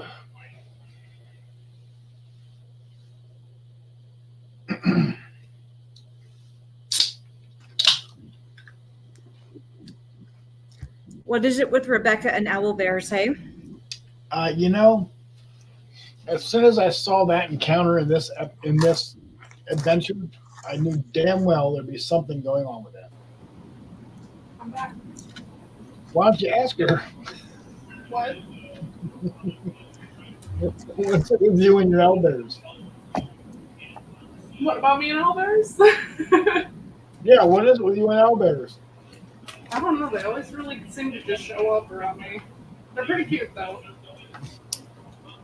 Oh, God. Okay, got my life back. We didn't even do anything with the owlbear this time, to be fair.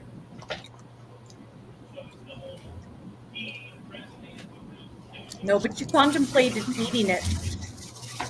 I thought it was important to have options. Your alignment would not be good after doing that. It would have shifted. Yeah, I honestly don't even know what my I think this character might have been chaotic good, to be fair. I don't know how to look that up on this one. It's supposed to be next to background, but you never mark it down. I think I have it marked on the other profile or whatever. On D&D Beyond. Yeah.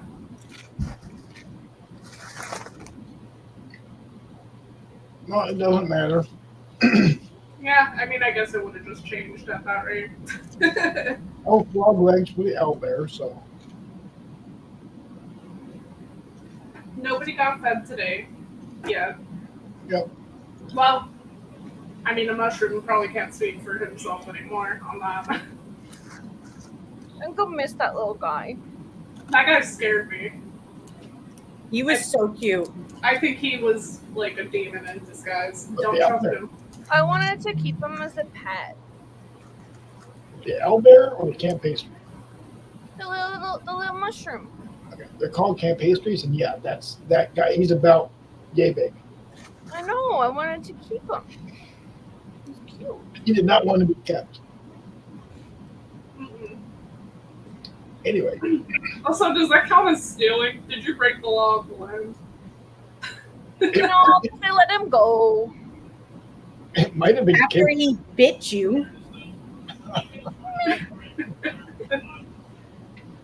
So, even though you don't have a water vehicle, the shoreline next to the river is compact wet sand, which makes it very easy to travel. It is also exposed to the sky, but much easier terrain to traverse and much harder to get lost because you have a river to follow. You just got to remember which direction along the river you're going. With the flow of the river or against it. And the nice thing about following the river is you always have fresh water. That is true. Very true. So, as you follow the river, you walk for a good day or so, and you're able to get a reasonable distance.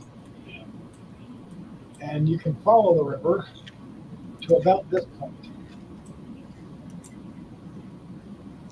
Oh, sweet. We got past Loom Lurch. Yeah, but Oh, we're farther up now?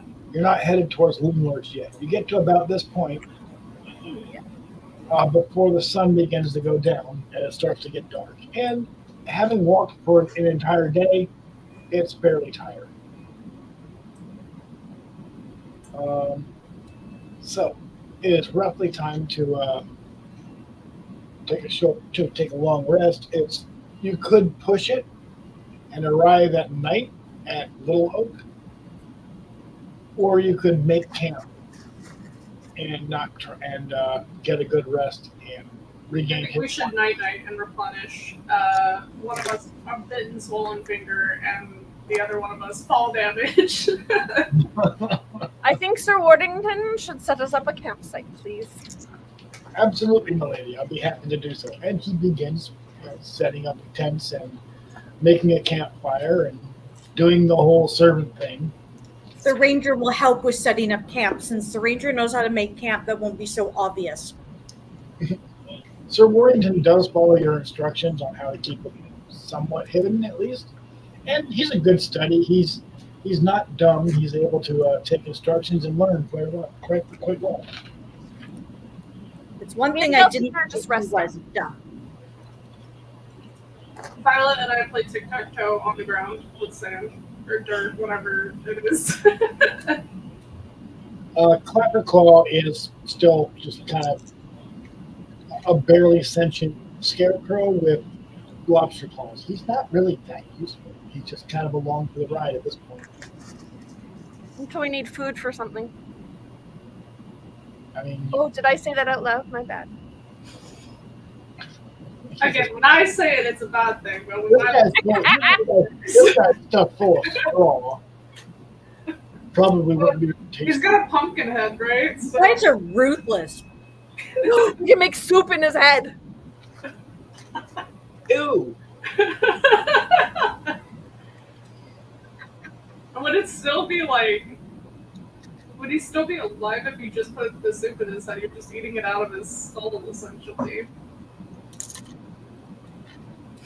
Well, right, yeah, because when he lost the pumpkin, he didn't like lose his sentience.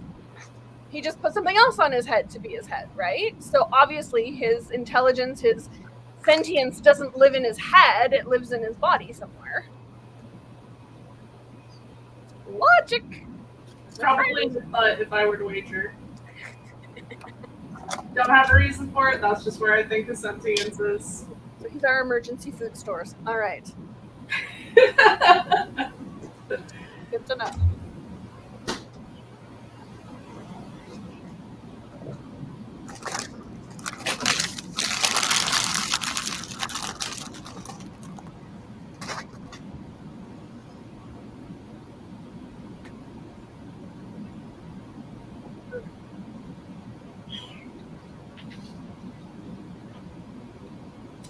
So, the night passes relatively uneventful. We heal our points. You regain all your hit points.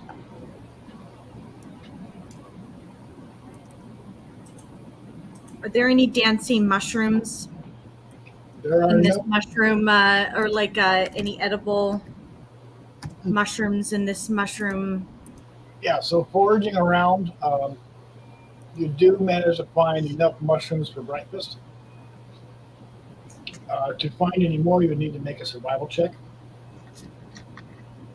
Breakfast is fine.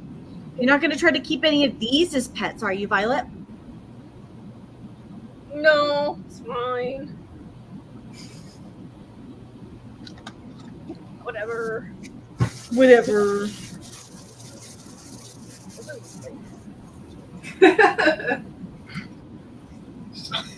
It's just salty. Jeez. Can you tell I've had teenagers?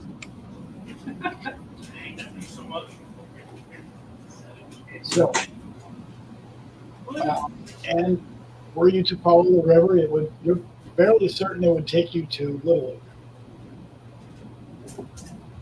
So are we following up that way then? It's up to you guys. Let's follow it along and continue our journey. Water, road, even though it's not a road. When you get to Little Oak, you see the following. Oh my god, it's grass here. Up ahead, a small group of children frolics around a leafy oak tree, their gleeful yelps carrying through the forest. Painted swings dangle from the tree's branches. Nestled in its crown is a ramshackle treehouse.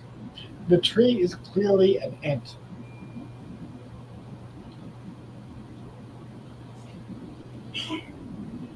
I mean, he looks fun.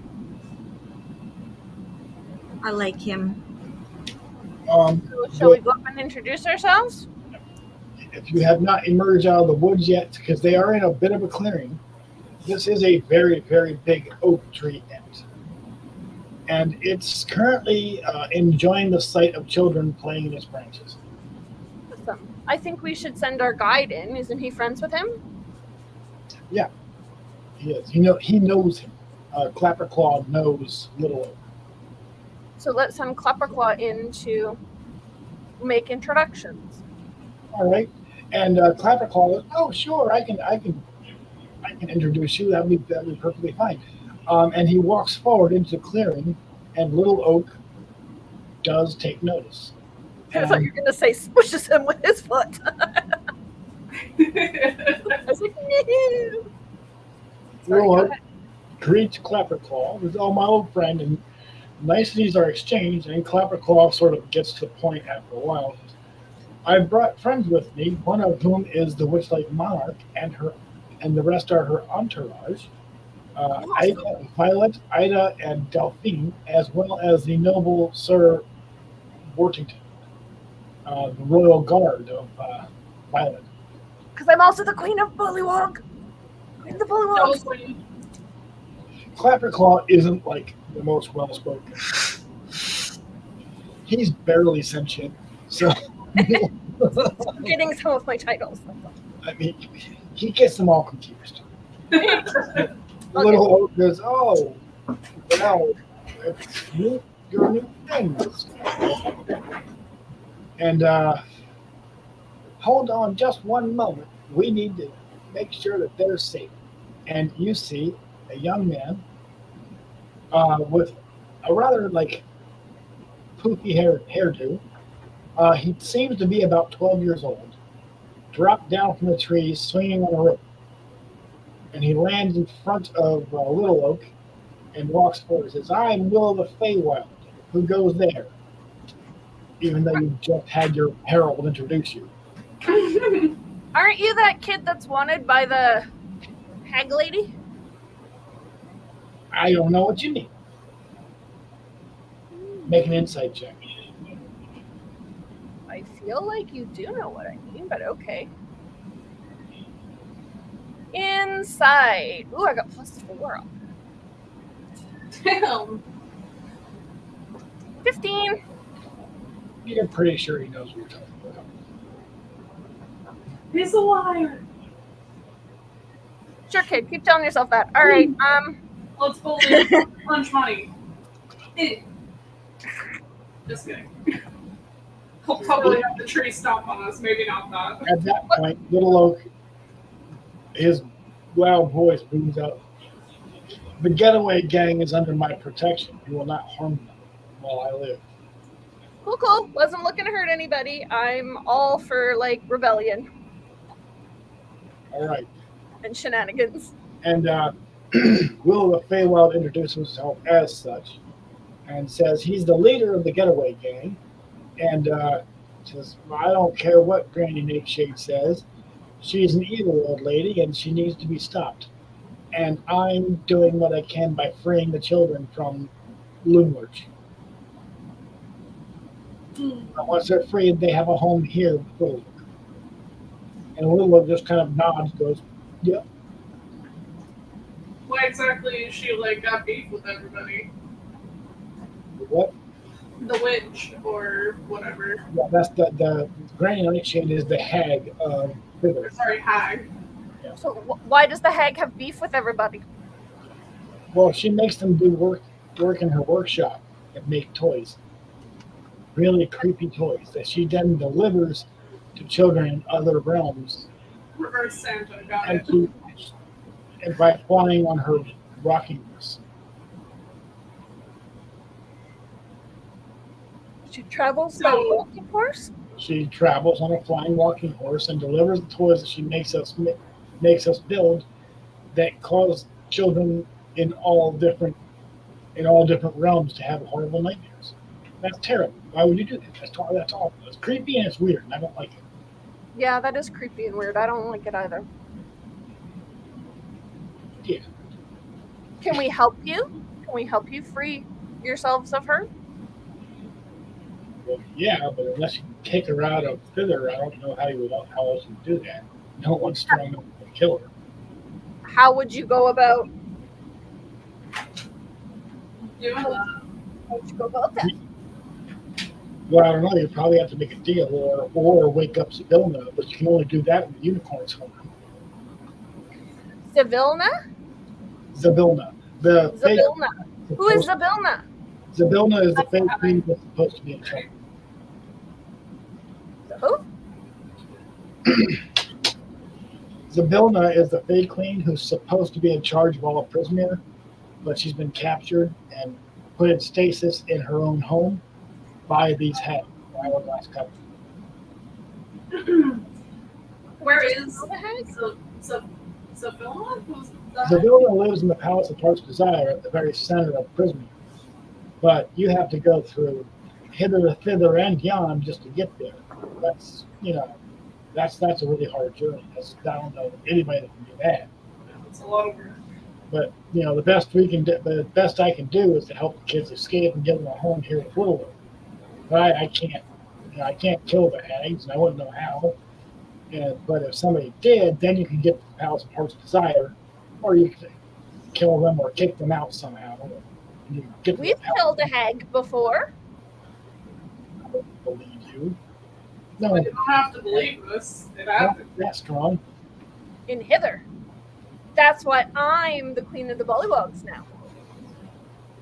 And Sir Worthington pipes up and says, "That's right. You're looking at the new queen of the Soggy Court." And Will says, "Oh, that's impossible. The only way you become queen of the Soggy Court is if you..." Holy shit! You really did kill that hag, didn't you? Yeah, so show some respect, little kid. Oh, sorry. Nobody's ever managed that before. I'll give you that one, but So like, yeah, we're just pretty big deals, you know. Okay, so our choice is to try to kill her or to go and like resuscitate the original queen of all Prismere. I gotta be honest, I'd rather keep the horn than use it. Maybe that's about to say, but like, we get really close to dying a lot. Do we have to give her the horn, or do we just have to use the horn on her to resurrect her? Oh, I guess let's just use it on her. You have to use the horn somehow. I'm not sure exactly how, but there's... But that's kind of the end goal, right? Is to like get all this. What is our goal again? Get rid of the hag, Stinky. To freeze the villain from her like stasis, so she's frozen in time in her own palace.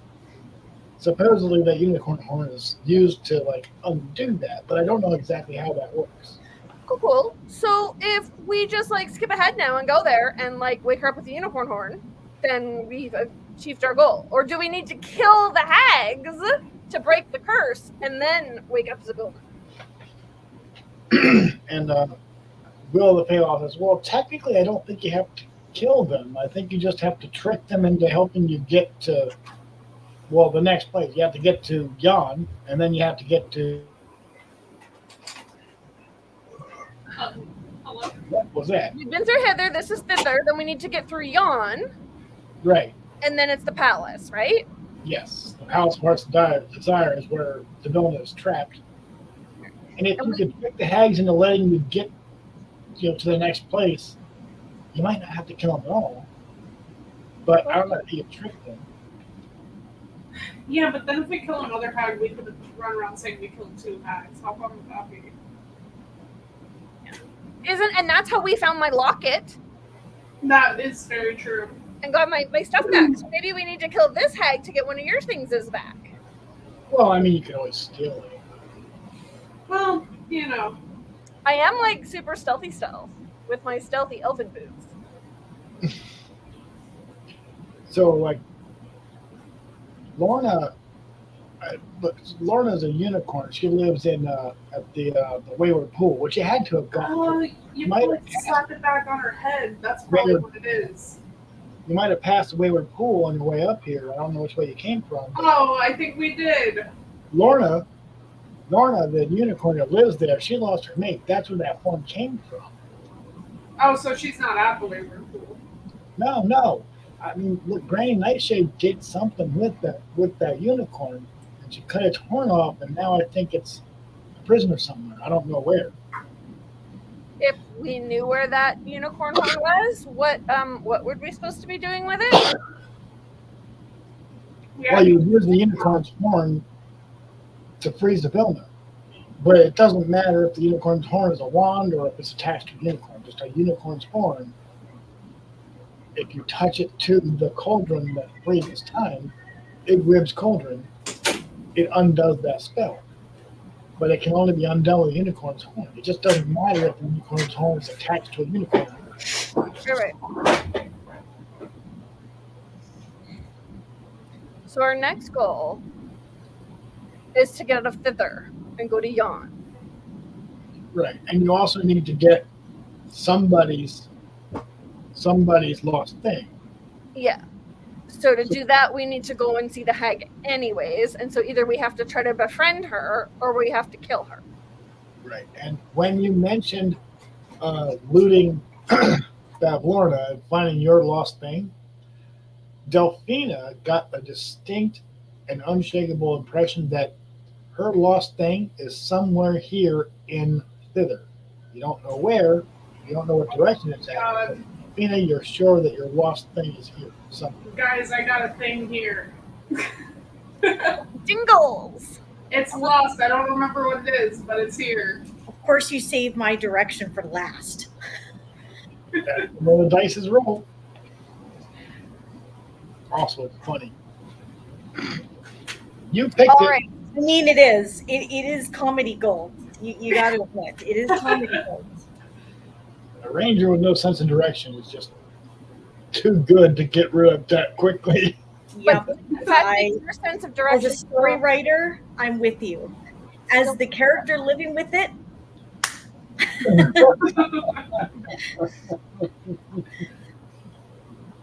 All right, so then I guess we have to go to Loom Lurch.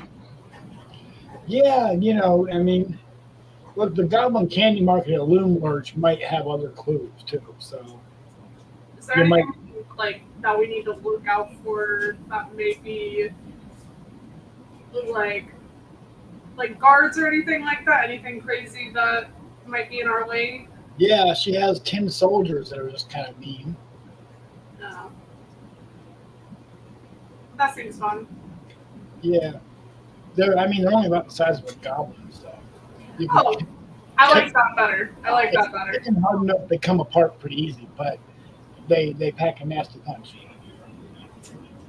Just I stop pack it. a nasty kick too, so they're gonna be. That might be, but anyway. And the goblins at Loom Lurch, they don't like Granny Nightshade too much, but they don't really have a choice. They have to be there. She's cursed their leader. He can't leave, and if everybody else leaves, well, I don't know what would happen, but they're probably not gonna like it. This is kind of like the Bollywogs. It's similar to the Bollywood. Yeah, every hag seems to have a little community around them, stuck around them. I don't know. volunteer to marry the king. When your other king. Well, there's no king there. It's just a goblin candy market. Oh, that's pretty lit. I want the candy market. Yeah. I volunteer as tribute. I But volunteer. in I order like to have all to the cool stuff. I want one. I want all of it. It's mine. All right, well, I guess let's go there. well, We're off to see the wizard. Oh, Close enough. We're off to see the goblins. yeah. The wonderful goblins of Loom Lurch. Because of the wonderful goblins they is. I was gonna say the horrible things they do, but Because of the horrible things Because they of do. the wonderful things he does. Do do do do do do do. We're off to see the wizard. So the we're one on who which is direction now? you may want to stop by the Wayward Pool and visit. So we do have to go back to the pool. All the way down there. Thanks for But the biggest shame is that we passed there on the way The out. unicorn. She may have information that can help you in your fight against Granny Nightshade. All right, fine. I know he doesn't like her very much because she did something to her mate, her husband, and he lost his unicorn. He lost his horn when she did that. Nobody knows where it is either. So if you could, Yeah, I have no idea where if that you was. could find her, she might have information for you. But you could just go straight to Loom Lurch too. But I don't know. It's kind of up to you. I just feel like we have to go way back to where we just came from. Well, you don't have to. You Do we just like zing there? Do we have to make like a whole like wandering through the forest thing? Well, you have to find your way back to it either way. Either way, you got to go back in that sort of direction to get to Lurch, which is more to the west. But Little Lurch you haven't been to yet, obviously. Otherwise, you might not be here. But All right, okay. I'm picking up the hints. Let's go to Wayward Pool. you can go to Little Lurch. But I think, yeah, also Wayward Pool. also, you wouldn't have been able to get there anyway because there's something around there's something that the Lorna did something to the pool where you can't approach it unless you have the unicorn's disguise. The unicorn's disguise? Yeah, you have to like have a something that looks like a unicorn's horn on your head. Otherwise, the Wayward Pool won't let you approach it. You'll just wind up wandering back to Hold where on, I've got something maybe. All right, I take the unicorn horn out of my pouch and put it. Where did you find that? Get the hell. No, wait, shut up. You don't have one of those. That's not real. Is that real? Who's saying that? Will of the Feywild. Oh, I thought we were in pool now. Yes, yes, I do have one of those. Well, I mean, I don't even you're know. covered. You don't have to need a real one. You know, you could actually do it with like a wooden one. And I have. one of the other getaway gang members walks up and like, hands you guys 2 more fake ones. I was just gonna say, could we have some for our companions? Actually, we need 4 because Yeah, we do have an extra. the Wardington and Crab Hands need them. Oh, yeah. Crab hands. I don't remember his name. I keep forgetting his name. Clapper Claw. Flapperclaw. It's crab hands. now. Pumpkinhead Crab Hands. Poor Clapper Claw. I'll call you by your proper name. Thank you. Ava. Appreciate it. Anyway, we're glad. I was gonna say I'll just use my moonlight dial if it's high enough. The little You know, I'd be offended if it's like baby unicorn, you know. he's not really smart enough to get offended, so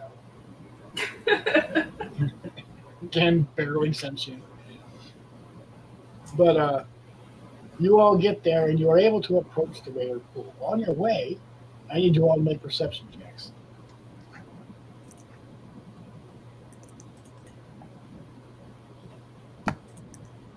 Perceive.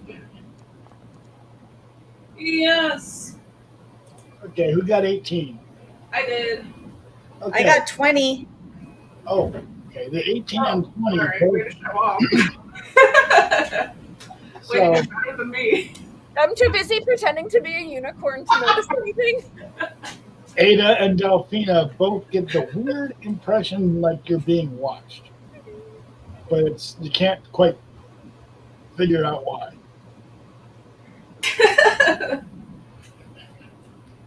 Your Highness, I think we're being watched. Too, they're rich. Just casually, Actually sneaked up. As you approach the mirror pool, you get the weird impression that you're being watched, but you don't see it.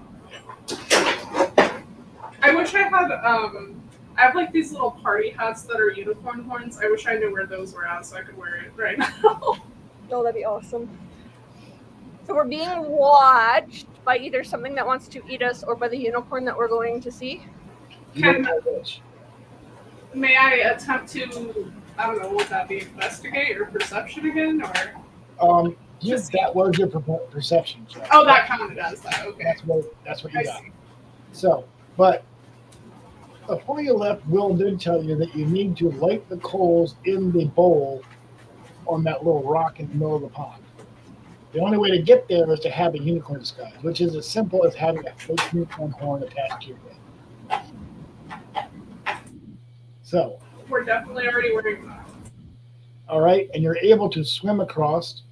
It's a good swim, but it's not terribly difficult, and you do manage to get to the rock in the middle of the pool. As you light the coals in the middle of the bowl, you light the beacon, and the mist that was covering the pond, the pool was sort of white, and across the way at the closest shore, right about here, you see the silhouette of a horse-like creature with a single horn on its head, standing and watching you. Guys, I think there's a unicorn over there.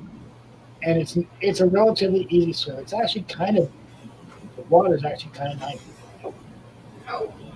So you easily manage to swim back to the shore. And I need you all to make a perception check. Percepting.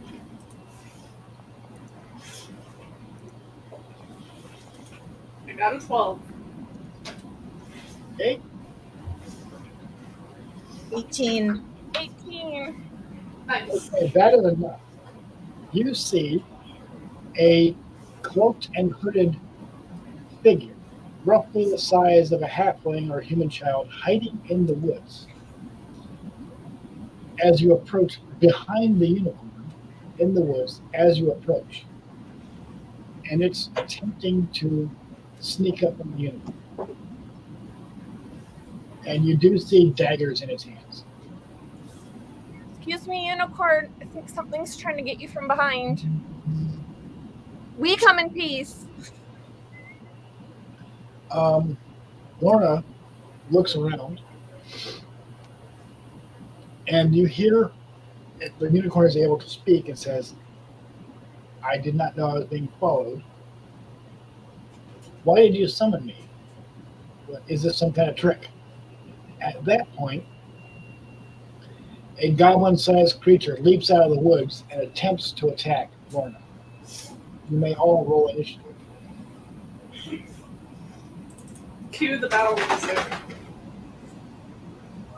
I also don't remember how to like. Initiative? How do I do that again?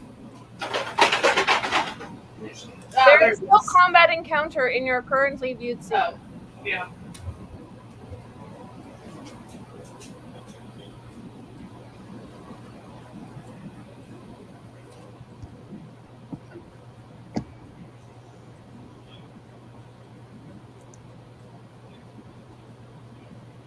So, Zarak's going to roll initiative. And you can all just click on the little D20 in the. Oh, you can't see it. All right.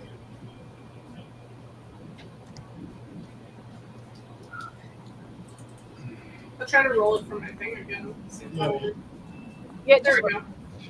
I got a 16. You got an 8.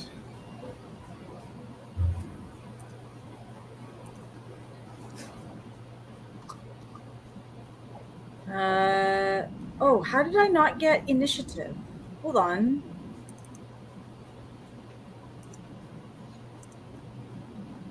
There we go. Okay. That's better. Holy crap. That was a really good initiative. Damn. I didn't realize I had +8 to my initiative. Holy crap. Yeah, that's a lot. I didn't either.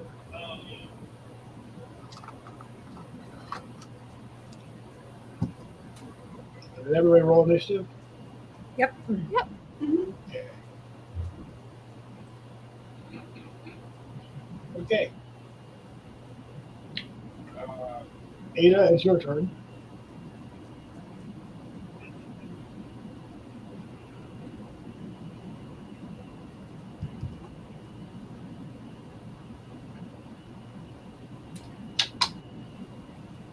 Can y'all hear me?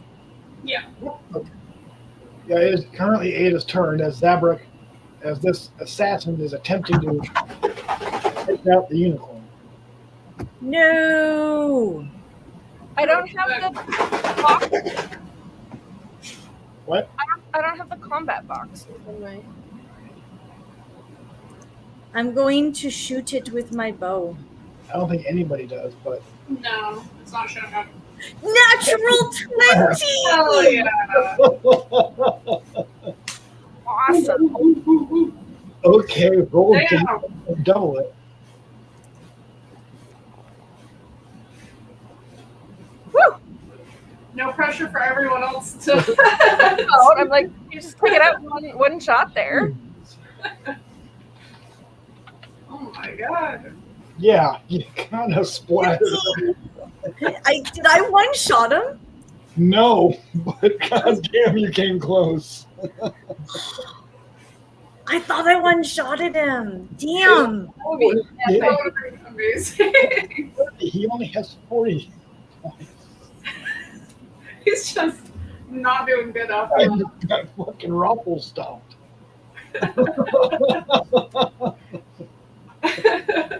Okay.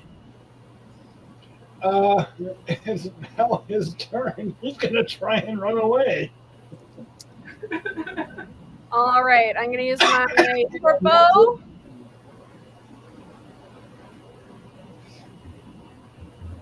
We're gonna attack. Does a 17 hit? A 17 does hit, yes. Go ahead and roll damage. I'm just gonna start back for this round. You guys seem to got it. Hey,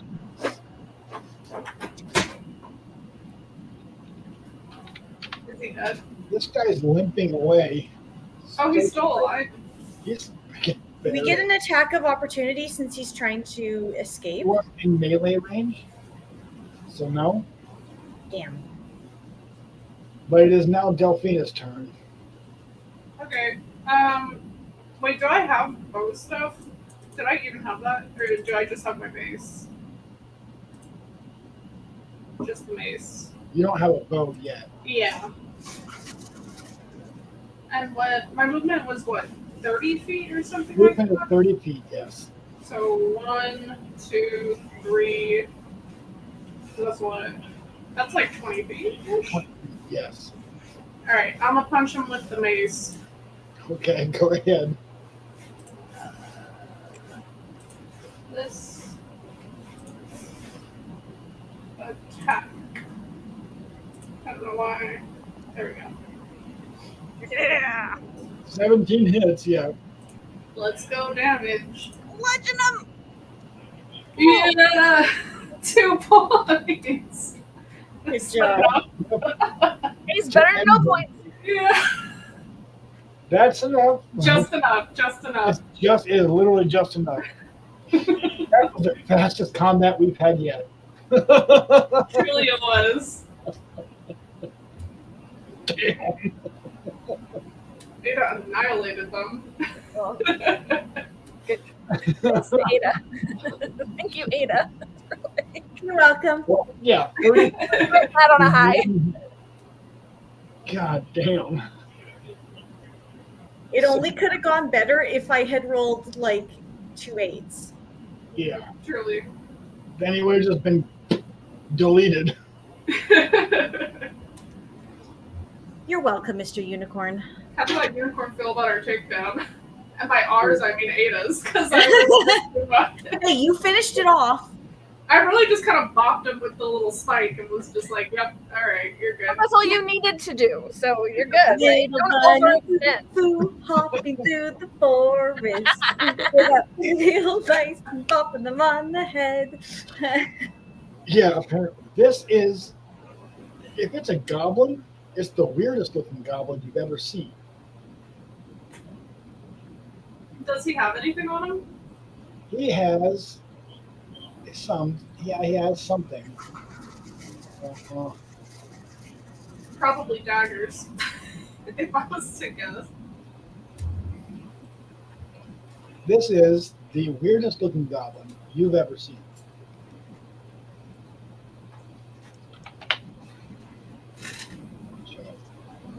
Oh, He's Yeah. like an octopus goblin. Not really. He's a boggle. He just looks like He's ugly. Yep. He's not really a goblin, but he's about goblin sized or smaller. I'm glad we deleted him. And he is leaking a type of oil. Ew. What he is, but he's leaking a type of oil. And is this like murder drones. parts of him are transparent, as if he has the ability to turn invisible and was trying to, but you ended him before he could complete it, which might He's explain like why you couldn't see him. he's like a perfect assassin if he can turn invisible. Yeah. So why wasn't he invisible? He was in the process of it. Yeah, he was trying. Parts of him are. Or he's becoming more visible now that he's deceased. But he is leaking a type of oil. Some of it's very slippery, some of it's very sticky. It's like it can't make up its mind what it is. And Is that his blood? you don't know. You're not quite sure. I don't think I want to experiment and find out. Maybe he's like Whatever this oil is, it smells flammable. maybe he's part mechanical. No, he seems to be fleshy bits. He's not mechanical at all. He's all organic. Did he maybe have a vial in his pocket that burst when he fell? You could search him and find out. All right, let's search the body, please. Okay, you find one potion of invisibility. Ah, And you are would be you find a well, if you have a glass bottle or some kind of container, you could collect oil from it. It smells quite flammable. I Um, have a music box. Can I fill that up with it? that wouldn't really work. No, Damn it. there's not enough. No, that wouldn't. I have a thimble of honey. Can I ingest the honey and then use the thimble Hey, to there you collect? go. You could try. I mean, you could eat the honey and then use the thimble, sure, and you could collect some of the oil. I don't know. Do we want to do that? Does anybody have something better? I don't have anything else that holds stuff other than the music box. That's pretty much where I'm at. So I think your idea is a little bit better working than mine does. I mean, if you have a water flask, that would work too. Do any of us? I have a small pouch of popcorn. Could I empty out the popcorn and use the pouch to collect? You could try. It probably leaked though.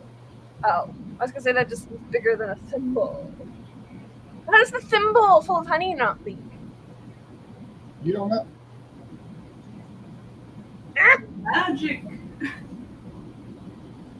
Ooh. Fine, I drink the honey and then I collect up some of the oil in my thimble. Okay.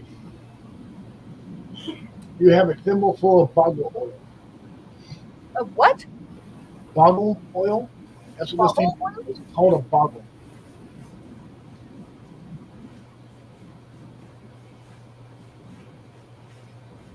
Did he have anything else on him, or was it just the invisibility bottle? That was just the potion of invisibility that he had. Okay. He also had a scimitar and a dagger. You guys want those? I do not need any more weapons. I'll just grab them for the heck of it. Okay, Can always trade stuff later with people. good. So I don't know how to spell that, so hopefully it's right. SCIMITAR. So Lorna, the unicorn, thanks you for saving her and asked you why you summoned her, but is grateful that you protected her. Is now pretty convinced that you're not hostile towards her. And says, I appreciate the assist. But how can I help you? We are looking to defeat the hag and get to hither, thither, and thon. And it was suggested that maybe we should come and talk to you before we approach the hag. Well, if you're trying to get to Jan, you are going to need a guide. Clapperclaw, I see that Clapperclaw is with you. He knows the way from hither to thither, but he's never been to Jan before. Have you, Clapperclaw? No, I have not. I don't know how to get there. Actually, I'm kind of stuck here. I don't know why I came here, except I was asked to. I can get back to hither though if I have a balloon. Anyway, just kind of here. And Clapperclaw's not useful to get to Jan. But I do know of an animated Squirt oil can named Squirt. He does know the way to Jan. But he requires oil in order to be able to remember things. Might have some oil. His, Where would we find this creature to talk to? As far as I am aware, Squirt is being held captive in Granny Nightshade's workshop. Oh, we don't see Granny Nightshade anyways. Yes, about that. So she relays some information to you, some of what you've heard before. She tells you that, as you've heard before, Granny Nightshade is unable to remember the very first creature or person that she sees right after she wakes up in the morning. that means that that person is invisible to Granny Nightshade, and she has no magic that can circumvent that. She sort of looks like a wind up doll. She has this wind up doll key in her back, which indicates her mood. The faster it's spinning, the happier she is. If it ever stops, she has lost her temper and is about to do something violent. Good to know. She lives in a dollhouse inside Loomwich. Predictable. And she has captured my husband and chopped his horn off and turned him into a magical rocking horse. Oh, how would you undo the spell of him being the rocking horse? You just have to get rid of the peg? If you could return his horn, replace his horn where it should be, that should break that spell and restore him back to his old self again. If you're able to do this, I'd be most grateful. Cool. Easy enough. Put it in the freezer. No, don't tell her it's easy. Not easy at all. Eat it later. Oh, Where might we find a unicorn horn such as you described? I believe you're wearing one on your forehead.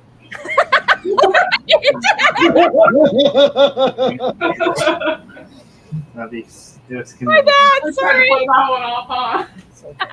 Oh my God. All right, It's never just mind. poorly taped on there. It's starting to peel a little bit. Slowly sliding. The staff you use to glue it there gives me just goes. can I have this nice? Very fine. I could have put that moment better. That was good. That was good. Props to DM in that moment. Don't do drugs, kids. All right, let's go. Do we want to go to Loomlurch then? Me? Yeah. You now have the information that you need to maybe be able to defeat her, and she also tells you that the goblins there, they do run a goblin canyon. They're also really not happy with Granny Nightshade. You might, I say might, be able to convince them to rebel against her. If you can convince them that you have a chance of defeating her, they might. You might. Oh no. Well, no. See, I'm Uh-huh. twice over a queen. So if I marry somebody, that makes them a king. Right? And I'm married in hither, but I'm not necessarily married in thither.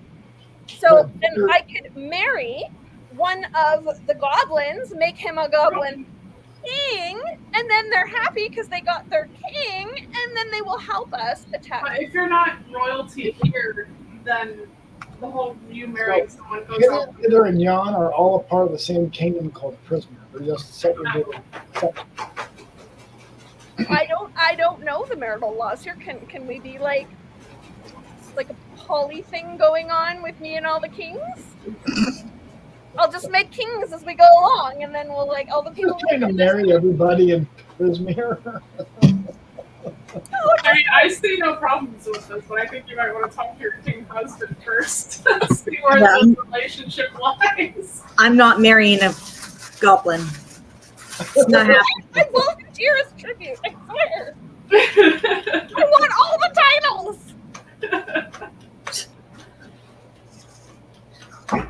All right, let's just go to the. I found it very admirable. That She wants to be the Witchlight Monarch, the Frog King, and the Goblin Queen. So, okay. Yes. I don't know how that works. But Reading much? Hey guys, I got a dragon. Get to the I end. saw that. What have exactly is it? I can't see. What is that? Yeah. It's a bearded dragon. His name is Gizmo. Oh. It looked like a little squirrel or something from the back. I couldn't really It tell. looks furry. I thought it was like a hedgehog. Yeah. Same. Nope, scaly. I thought it was in Chinchilla. He's so handsome. Gutter's roommates had a bearded Well, dragon. I don't know how that would work out for you, but you can probably convince the goblins to revolt without marrying any of them. If you can convince them that you stand a chance of defeating them. I hear you. If we can convince the goblins that we have a chance of killing Granny Fancy Pants, then Oh, okay. they will probably want to join us Granny Fancy Pants. without No, I anybody follow. having I to get marry any of them. it. Even if I kind of want to marry one of them. But whatever. Hey, I mean, Do you know what goblins look like? She asked you, have you ever seen a goblin? You probably don't. You showed us a picture of the little tiny one. All right. Like, are you that superficial that this has to be about looks? Maybe it's about power. Okay. I know for a fact it's about power. You're trying to restore Devilna to her crown, too, so that, yeah. But I was going to say, maybe we get there and we don't need to restore her because I can be the queen of everything. I'm just saying. And you know what? I can support someone who believes in themselves. Okay, I get it. You I have could a be the queen dream. of hither, queen of thither, the queen of yon, and then I can defeat the queen of Prismere or just leave her under the spell, and then I can just take over. And we will be like the rulers of Prismere. And you guys You can mean you would be the ruler? No, but I'll include you guys too, and we can all do it together. We can all have, I'll be a royal advisor. I'm done with that. we'll have the power. I'll be the figurehead, but you guys can be the like. Yeah. Council, the council, if you will. The plotting and scheming. I'm just saying we could take this game in another direction. That we It's could. definitely going there for sure. We can I just mean- make Chris scramble. It would be fun. I really love the creativity that is falling into place, and I'm excited to see where it goes. I'm excited. I don't know about you. All right, so which goblin might you make a king? That's the real question. Let's go Is meet there the specific- goblins. Yeah, let's see that situation. Little Lurch is in this lead direction. Violet is nearly there. Yeah, Violet ran ahead. She was so excited to get married. I'm like, I get tips. I get tips. I mean, you've already got the dress. Very true. Probably in your backpack somewhere. So, She's probably still wearing it, to be honest. Yeah, because I never took it off. Thank you very much.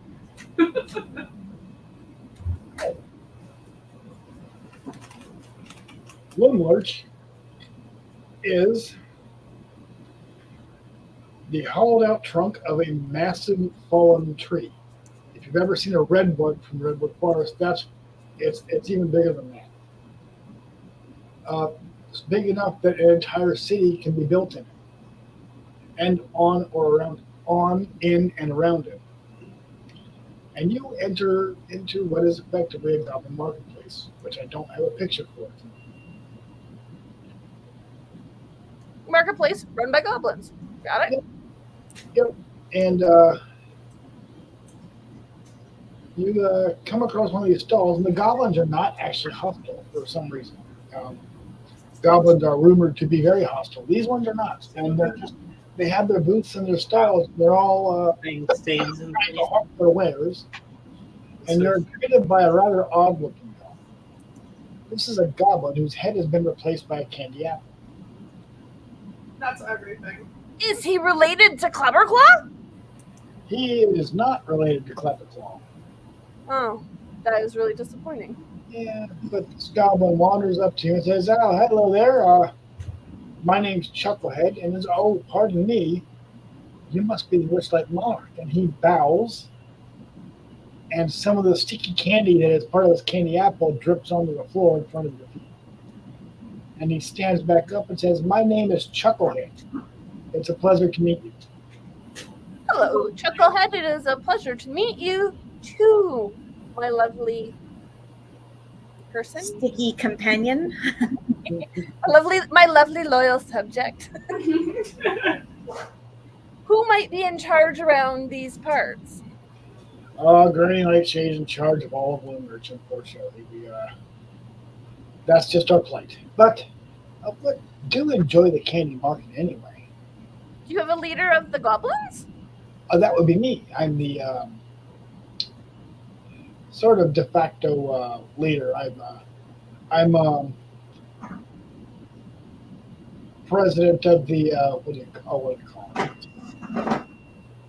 The community league? Yes, the community. The HOA. I'm president of the HOA here at Woundridge. There's a joke to be made with candy here. I don't know what it is. Is there somewhere private we might talk? Oh my god. Well, do we want to talk about having a coup over the freaking hag in the middle of the marketplace? I don't know. All right, Why? all right. Let's just go. Let's go. Come on. I'll take you to my tent. I'm sure it'll be fine. And honestly, Your Highness, I'm just trying not to third wheel this situation. That's all. Trying not to what? I'm just trying not to third wheel the situation. That's all. You guys are welcome to jump in. I'm just like, so, I think you're handling this beautifully. so Besides, my charisma modifier is -1. You don't want me not to much this situation. I honestly don't know what mine is. You have a +4 to your charisma. Oh yeah, I'm fine. I'm fine. I have a -1. and Taya has permanent advantage. Oh yeah, that's right. You know, that's making a lot more sense for this playthrough all of a sudden. Yeah, it is. all right, so if we're in private now, we wanted to talk to you because we're looking to overthrow Baba Fancy Pants, and we were wondering if you wanted to help us with that. Well, I don't know that we want to, but I don't know. That's risky business there. What Yes. would it take to convince you? You have to show me that you can actually do it. We have to show you that we can actually do it? Yes, Well, we killed one hag already, so Yeah. you can kill a hag. That's those are powerful fey creatures. we did it. We have killed a hag before.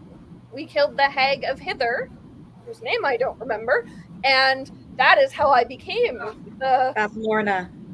Names Yeah. aren't important. It's fine. names of- Bathlorna. Bathlorna. And that's how I came to be the queen of the Bullywogs. And so yeah, and you can talk to Sir Wardingham here, who will like. Sir Wardington does pipe us. It's true, Sir Chucklehead. She is now the queen of the Soggy Court. It could only be possible if that Lorna Blakestraw were dead by her hand. Can I help? That's And not you really. needed to roll me a persuasion check with advantage. Who is me? Yes. Is this tank already? You gonna put it With in? advantage? You still want to hold them though? He looks pretty happy He there. does look pretty happy. So, maybe you can do it. Maybe you can do it. I don't know. Look, if you can find Squirt, our friend Squirt, if you can sneak to her cottage, rescue our friend Squirt. That Okay. that would convince me. If you can sneak into her house and you can get Squirt undetected, I'm on board. I can do it. I'm sneaky silent. We got this. Is that all right? Don't listen to the background noise. That won't come with us. Go quietly. Jangling and banging. We're so not stealthy. No, it's on brand. The pilot stepped in a bucket. Clabberclaw. Clabberclaw is like lost his head again and is like wandering around looking for it. I thought it was crab hands or whatever you call it. Grabbing hands. Yeah. Clapper claw. No, that's what I said.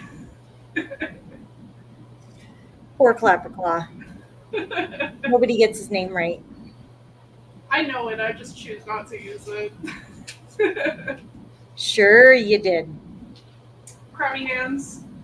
Crabby boy. We love them all the same. So should I go sneak into the house and be like the first thing she sees in the morning, and then be stealthy and find the dude and rescue him and bring him back to the goblins? You could do that, or you can use your potion of invisibility that you got. Gives you a minute of invisibility.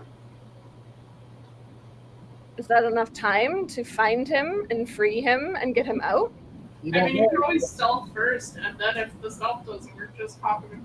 I'm just like, if we just wait till morning, and then I'm the first person she sees in the morning, I just wait in her bedroom. You're just gonna sit right in front of her face overnight. And then she'll wake up, she can't see me.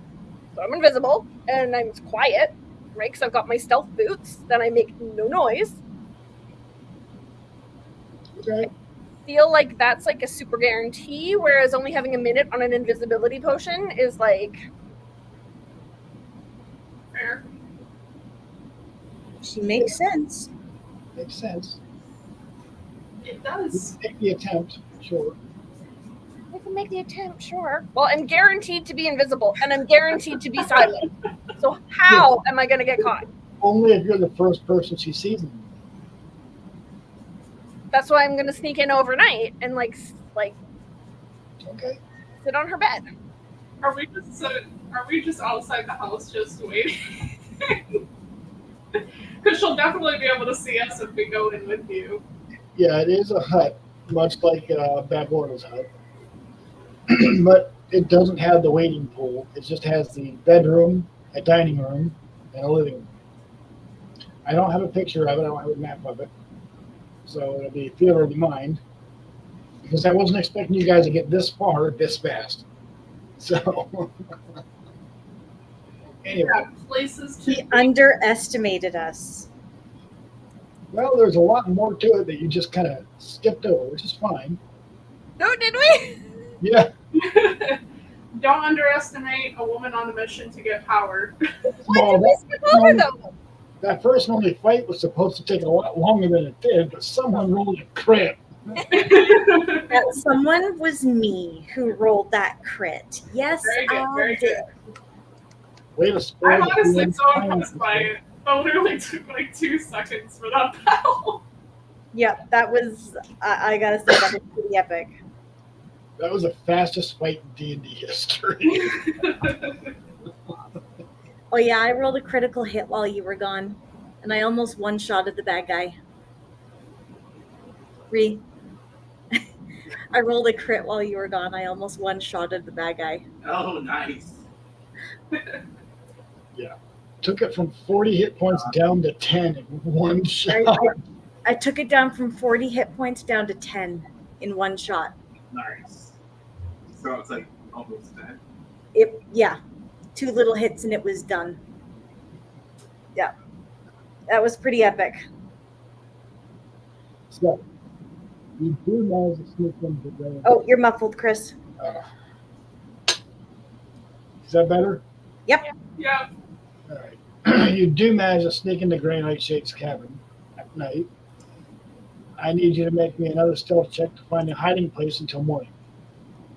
Why am I hiding? All right. Closet, bookshelf, Do I get advantage on my stealth check? Because that has to do with silence, right? do. No? Yes. Oh, yes, because I didn't just roll it. Roll So again. we're and gonna- if it's better, We're going to have to re-roll that. go ahead and roll it. Are the markets still open while she's doing this? Damn. Nobody sees you. You're basically a ghost. You find a hiding spot Oh. inside of a barrel. I don't know. Sure. Sneaky. Okay, so I'm hiding behind a barrel and we're waiting for the sun to come up. You do see the first rays of the morning sun after 8 hours. Cool. I assume Ada and I were shopping, just browsing the shops while we're waiting. Can I like Can't wait run up to outside. her and like give her just a gentle shake and then like back up so like she'll wake up and not know who woke her up because she'll see me and then not see me. Make me a stealth check. Well, it's okay if she sees me though. I know. I'll be the first person she sees. I know. But you're really sneaky, so maybe she won't see you. 19. Okay. You do manage to wake her up. She does not see you. So I'm invisible now, yes? The key that was to are only to her. Oh, shut up! Okay, fine. Only to her, sure. How many other people are in this house? And she does sound the alarm, and you hear the clanking of tiny tin soldiers. So I'll go back to that stealthy place I was hiding before. Okay. That we've already There are determined. now 10 soldiers marching throughout the house. You guys outside the hut see about 12 tin soldiers come marching outside of the house. Oh, Harassing and messing with all the goblins. And trying to arrest goblins for reasons you can't really make sense of.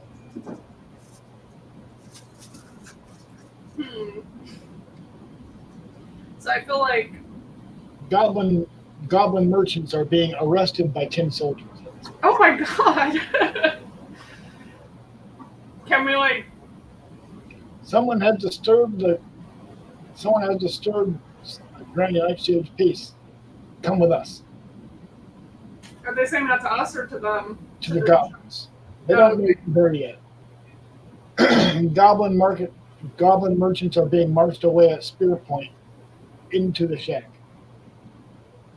Okay. Inside the hut, what you see is goblins being lined up and held at spear point. Violet, you see this, nobody else does. And Scrabble with the Nightshade is demanding to know who woke her up. And nobody has any idea.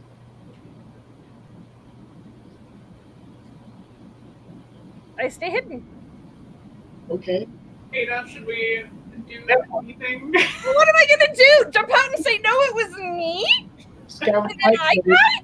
Like, the Nightshade says that one and points to a random goblin.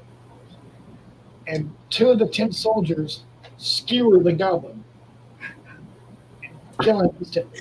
Now tell me who woke me up. The other goblins point at the dead goblin. That's so smart.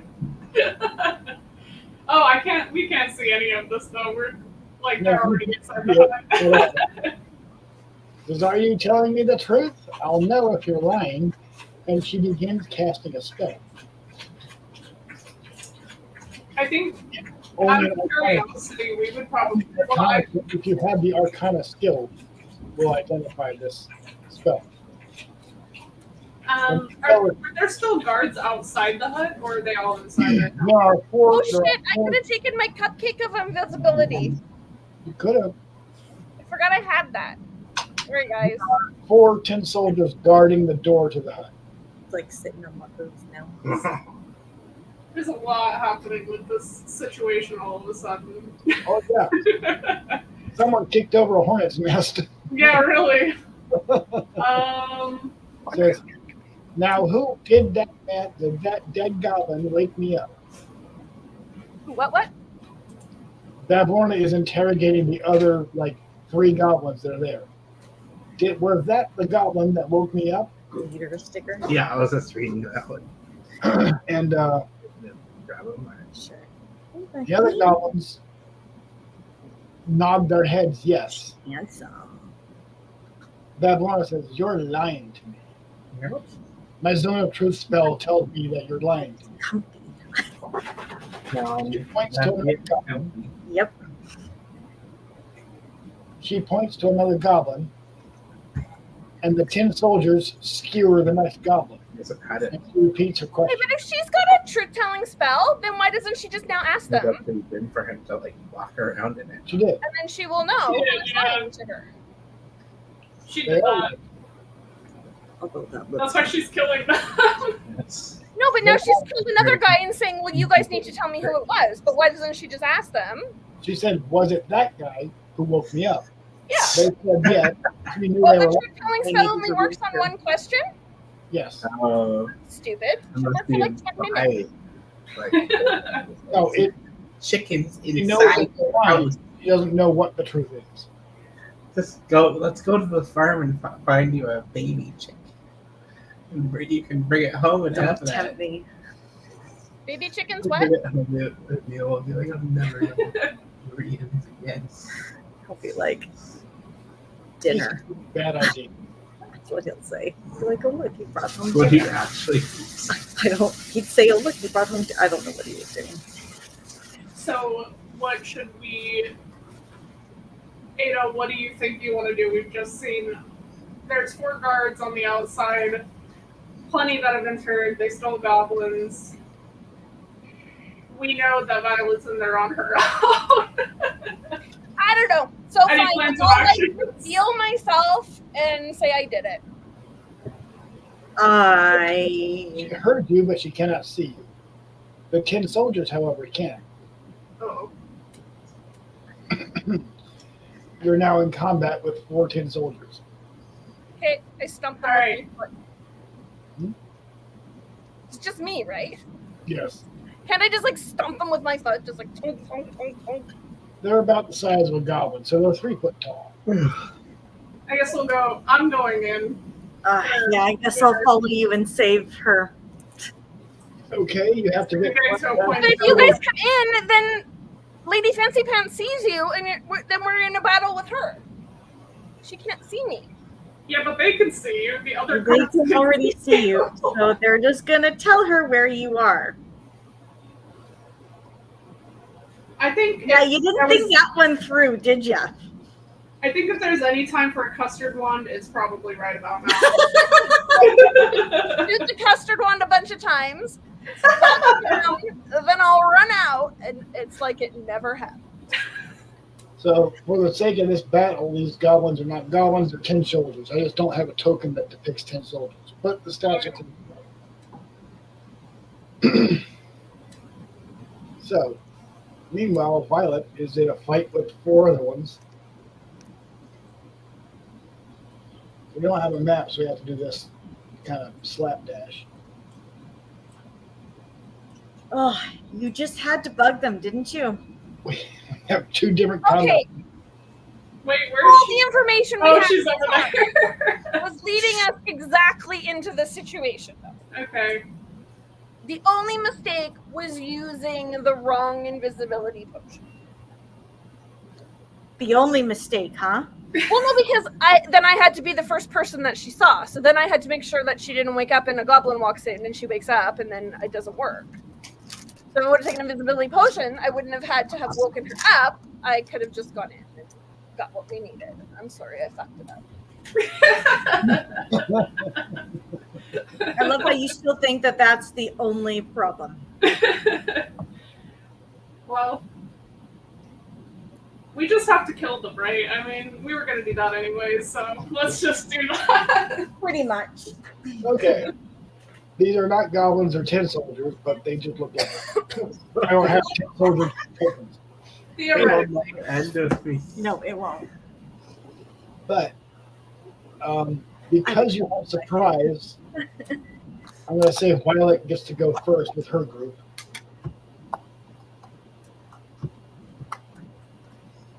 Okay. We're not going to use the regular combat thing because I can't track 2 combats at once. Yeah. So we're just going to do this the old-fashioned way.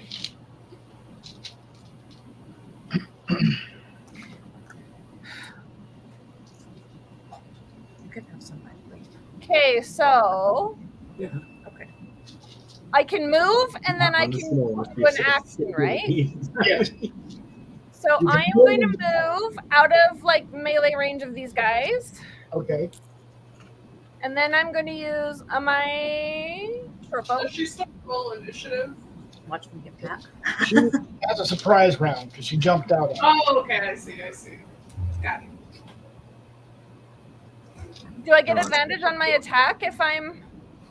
I'm gonna say you caught them off guard, so you get to use your sneak attack, and you still have inspiration. What's sneak attack again? Is that where I get advantage? No, that sneak attack is where you add a d6 to your damage roll. Come out. All right. So I'm gonna roll first. Oh shit! You have A advantage. 9, but then I get to add a d6. Yes. A d6. Nice. Okay, that's a little better. 14. A lot better. So that's a hit. That's not quite how that works, but it's good enough. Okay. So that's a hit, and then I get to roll for damage. Right. Roll damage. And you just gonna fight after all then?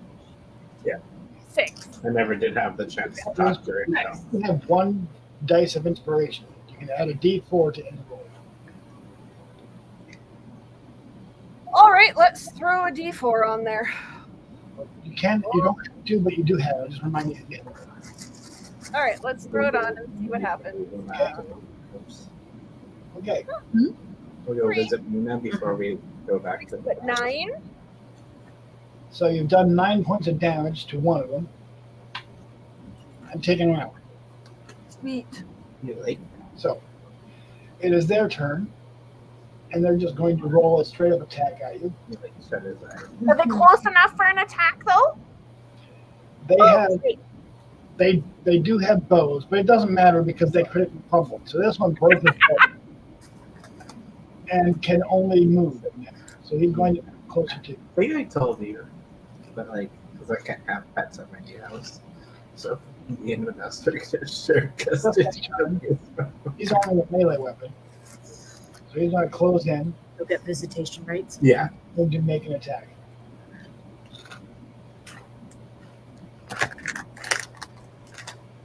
Oh. Does 17 hit your armor class?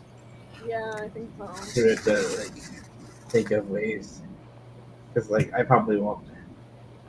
Like, say I Very small spear does 4 points of damage. wouldn't do that to Levi. Just All take right. it from her. 'Cause, like, she thinks that she's keeping. Now this one's turn. With her. He's going to go into melee range. Don't want my kids like traumatized either, because like Woohoo! Oh no, that's bad. That's not us. How do you? talk about her. Oh, nice. Like, So, but not for you. Not for you. Never mind. he has 4 points of damage. I'm Ow. taking another 4 points. Yeah, he got a critical hit, but he rolled really low. Yeah. I get another 4 points of damage. Yep. 30.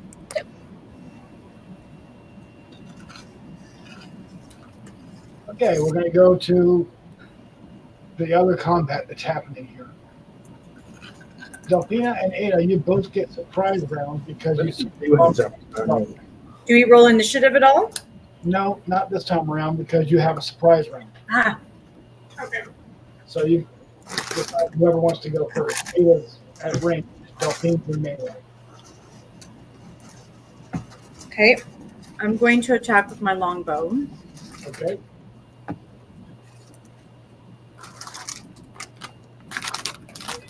I'll pop it here so you can grab That's a it. hit. Excellent. Damage. 10 damage. Which one are you attacking?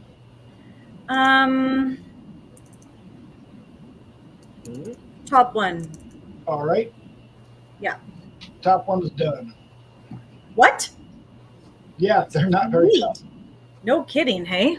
As your arrow hits him, the tin soldier sort of falls apart with a bunch of pots and pans being dropped on the floor. All right, my turn then. It's your turn, Delphina. I guess I'm gonna punch the guy with a mace. Attack. Does a 12 hit? It does hit. Go ahead and roll damage. Oh yeah. Ooh, these guys have low AC. Nice. They do. Ooh, max damage. Oh, that's even better. Okay, now is the remaining 10 soldiers' turn. This one's going to make a ranged attack with a short bow against Delphina. Okay. Don't think that'll hit. I don't think that hits either. Definitely doesn't. And he's going to try and close into melee range. Next Oh, one is going to try and make a ranged attack on Ada. 16 is my AC. He misses too. Oh, darn. Going back to Violet. Violet, you have initiative, so go ahead and you make your attack roll. All right. First, I'm going to move Okay. back. And then I'm going to short bow it. Okay. Script previous, please. All right. Close that. Attack. Oh, don't freak him out. 9. Does a 9 hit? 9 does not hit. Okay, I move again. I want to move again, and how? Because I get an extra move because I'm a thing, right? You're a thing? I'm a rogue. No. Do I get an extra move? How far did you move this last time? 1, 2, 3, 3. That's all I can move, right? 3, 4. Did I move 3 or 4? I don't know. I don't. You were like up here somewhere, I think. Like maybe this You one. already moved 30 feet. That's as far as you can move this round. I thought that was per. Okay. It doesn't do that on the blacks because it's hard. So this one's going to make a short bow attack.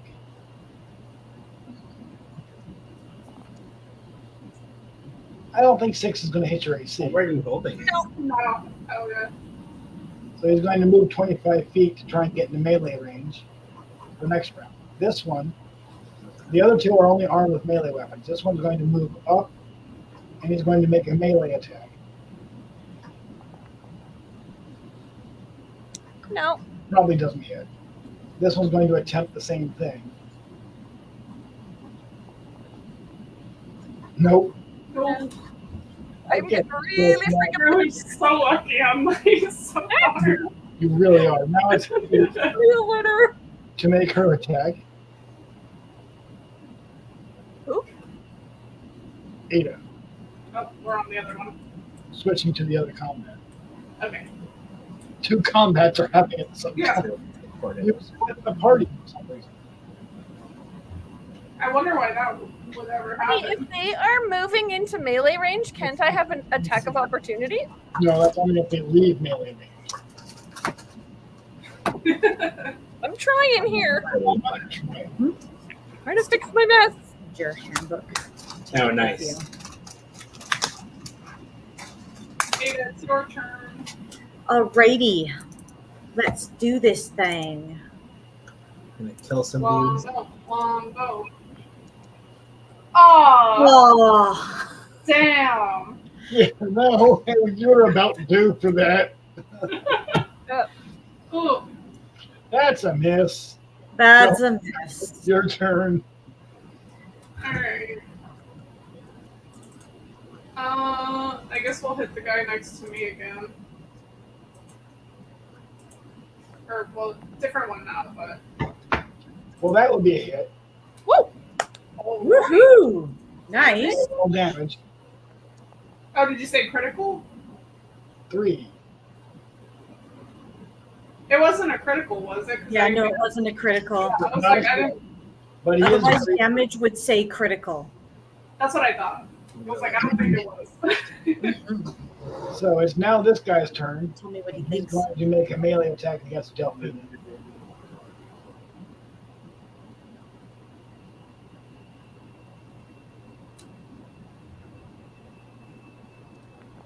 Ignore that. That's a lot of dice. That doesn't feel good. That definitely He did is. manage to hit, so he's Yeah. going to roll damage again. 2 points of damage on Delphina. Okay.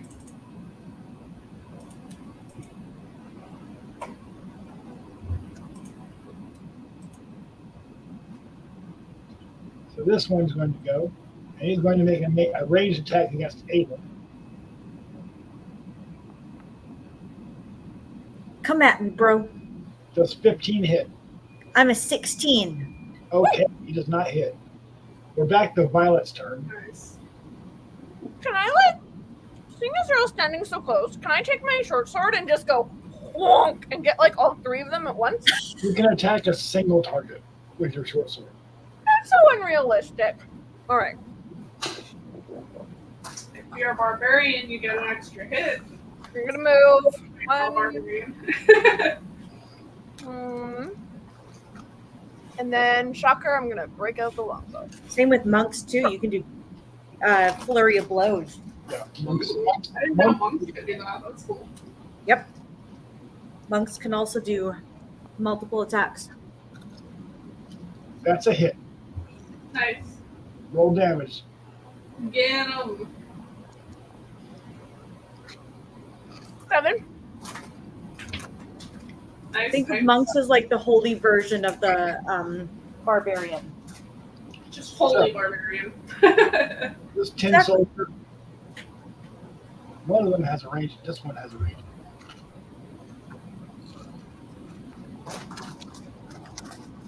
Does a 9 hit?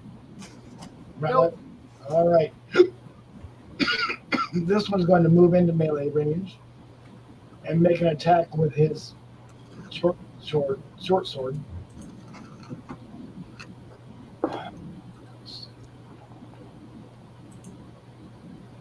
I don't think a 5 hits. What is up with these rolls? I don't think they've hit me yet. They haven't. They're not very good. Like I not don't the know. top, They're but like tin soldiers.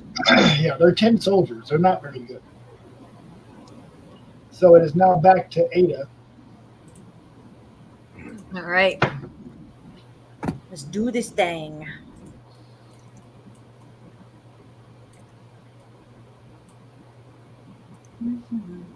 Oh.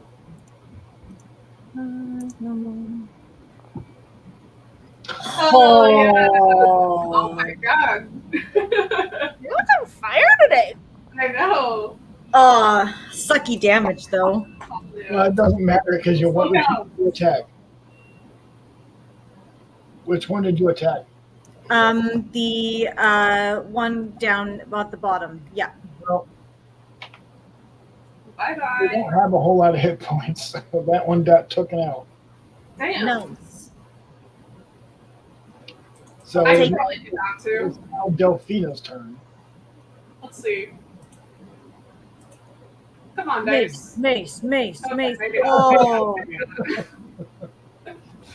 So, Does a 4 hit? so that was a critical fumble. Wishful thinking, That's Rebecca. fine. Wishful thinking. Critical fumble. It's a good thing you collected those other weapons because you have lost your mace. Oh, well, you win some, you lose some. They didn't have a crit hit. Is he happy? So, this one attempts to attack Delphina. What a jerk. Oh. Does an 11 hit Delphina's armor class? Dude, this climate is great. If my class is 11, does that hit or not? If you meet or beat. Okay, I met it. I'm 11. Okay, so he does hit, so he rolls damage. You've taken 5 points of damage. I'm sorry, you guys. That's okay. I'm not even that low, all things considered. Back to Violet's turn. My mace, on the other hand, very upset and sad. Your mace, your mace needs some repairs. Just a bit. I'm moving, and then I am bowing, Okay, go ahead. attacking. Nope. Oh! So you've managed to pop the string on your longbow. All 3 of us hit a critical fumble this game. It is now this goblin's turn, who has a ranged attack.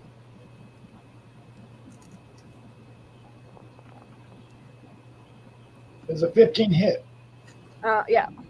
Yeah. Okay. You've taken 3 points of damage from normal.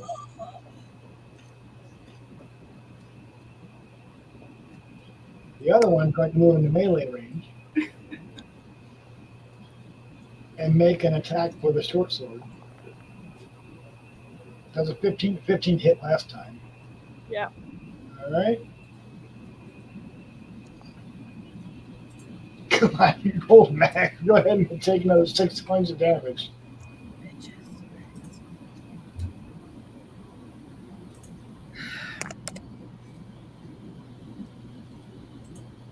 Might be needing that unicorn horn after all, hey guys. From these stupid little things, I just want to kick one. It's I'm like boot kick it into the other side of the friggin' log. Well, No. Option.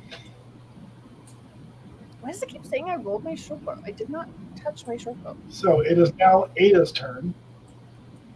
Okay. There's only one left. Left. I did get some damage on him earlier, so he shouldn't be that much left.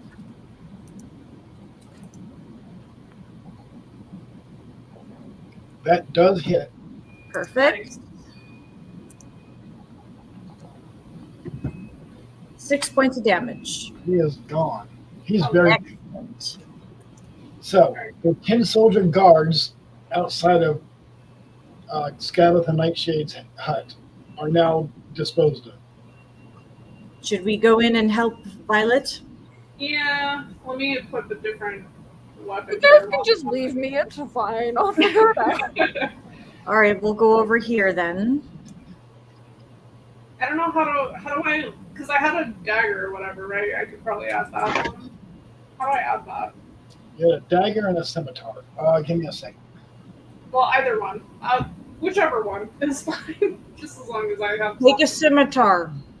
Okay, scimitar. I'll do that one. Better damage.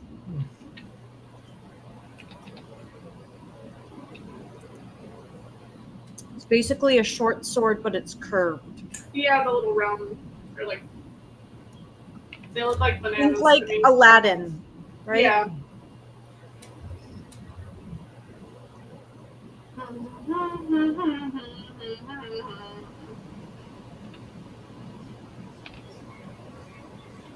I have to find it.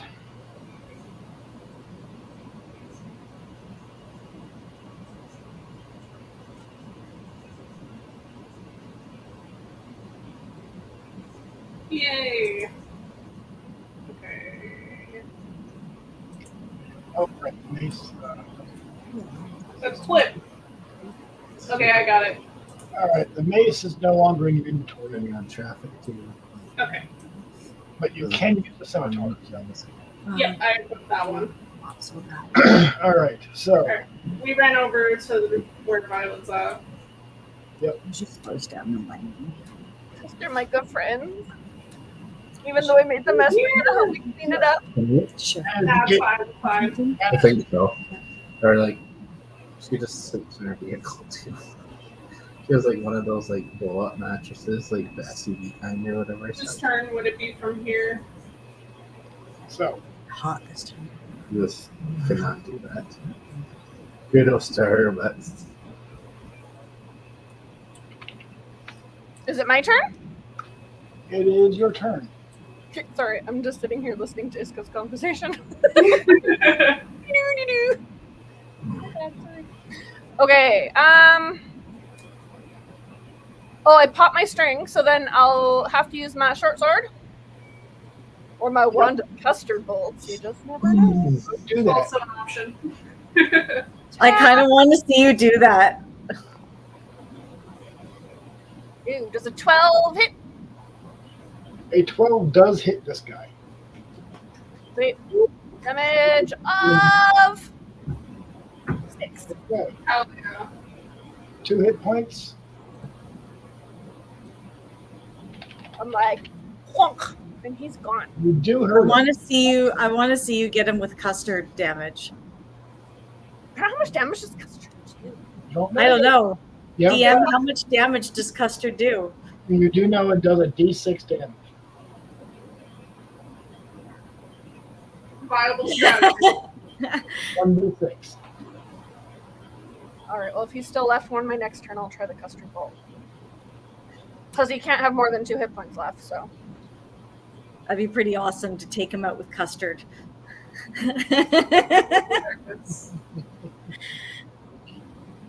Whose turn is it now? It is now, I believe it's this guy's turn, the last one left. Well, not the last one, but the only guy that has a ranged attack left.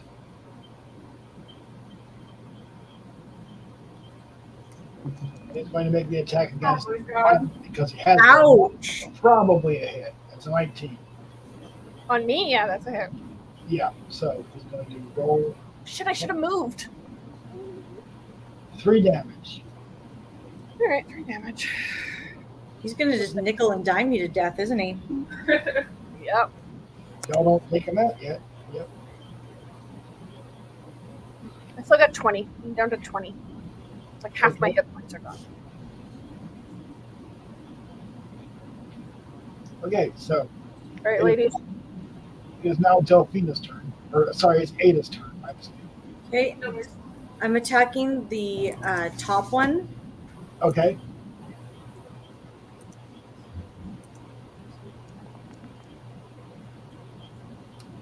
That just barely misses. Darn. Oh man. So it's now Delphina's turn. Okay. I guess I also have magics that I haven't been using You do at have all. magics that you haven't been using at all. I'm gonna try doing a guiding bolt Okay. for the guy in front of Violet. Yeah. 13 hit? Nice. What damage does that do? 13. Okay. And then do I have to pull that back up for damage? Yeah, it's a ranged attack, so it's Oh, as here we if go. it's using a longbow. But damn, it does 4d6. Yeah. Gone. 14 damage. Dang. When I do use magic, it works real good. Get your opener, dude. Well, that one's gone. It was going to make an attack against Violet, but he didn't get the chance. Yeah. I didn't get to use my custard wand on him. Use it on the other guy. in front of Yeah, you. the top one. It's your We got turn. three. Bill. Is it my Yeah. turn? It's your turn, I think. All right. Oh, do you guys want me to custard wand him? Custard. Custard. Get that boy. Just It for has the a total- fans, we'll bring out the custard wand. It has a total of 20 shots. They don't. Yeah, I've used one already. You've used one. Oh, won't let me do go ahead it. and roll So a it D20 is. and you're ranged. Do it like you would the short bow or long bow. That's how this works. Okay, so I'll roll the short bow. Bow, Yes. but it's actually custard damage. Right. Actually, custard damage. Because secretly we're all 5. So it's 11. Well, 11 barely misses. So a glob of custard sails past the gun. So you're firing at an enemy that is an ally in melee range. I need you to roll me a d20, and if you crit fail, you hit Delphina instead. God damn it. Me, I have to roll a d20. Yes. Yep, Yeah, I'm you. about to get custard damaged, I think. Okay. You did not roll a 1. So this glob of I got you, boo. We're good. Thank you. I wasn't worried at all. so Alan's turn. No. He is going to attempt to run away. Delphina does get an attack of opportunity. As Yes. At least it would be a tasty way to die.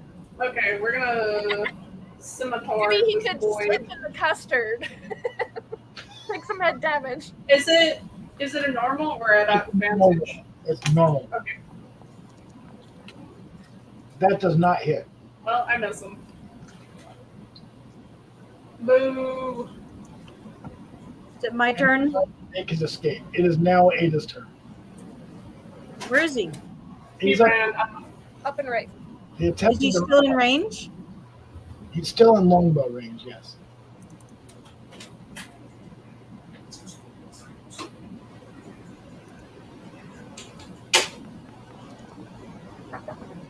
Yes. We just really got it. Oh, yeah. Go ahead and roll damage. No, he's done. Nice. I finished him off. So you managed to clean up all the tin soldiers, leaving you alone in the room with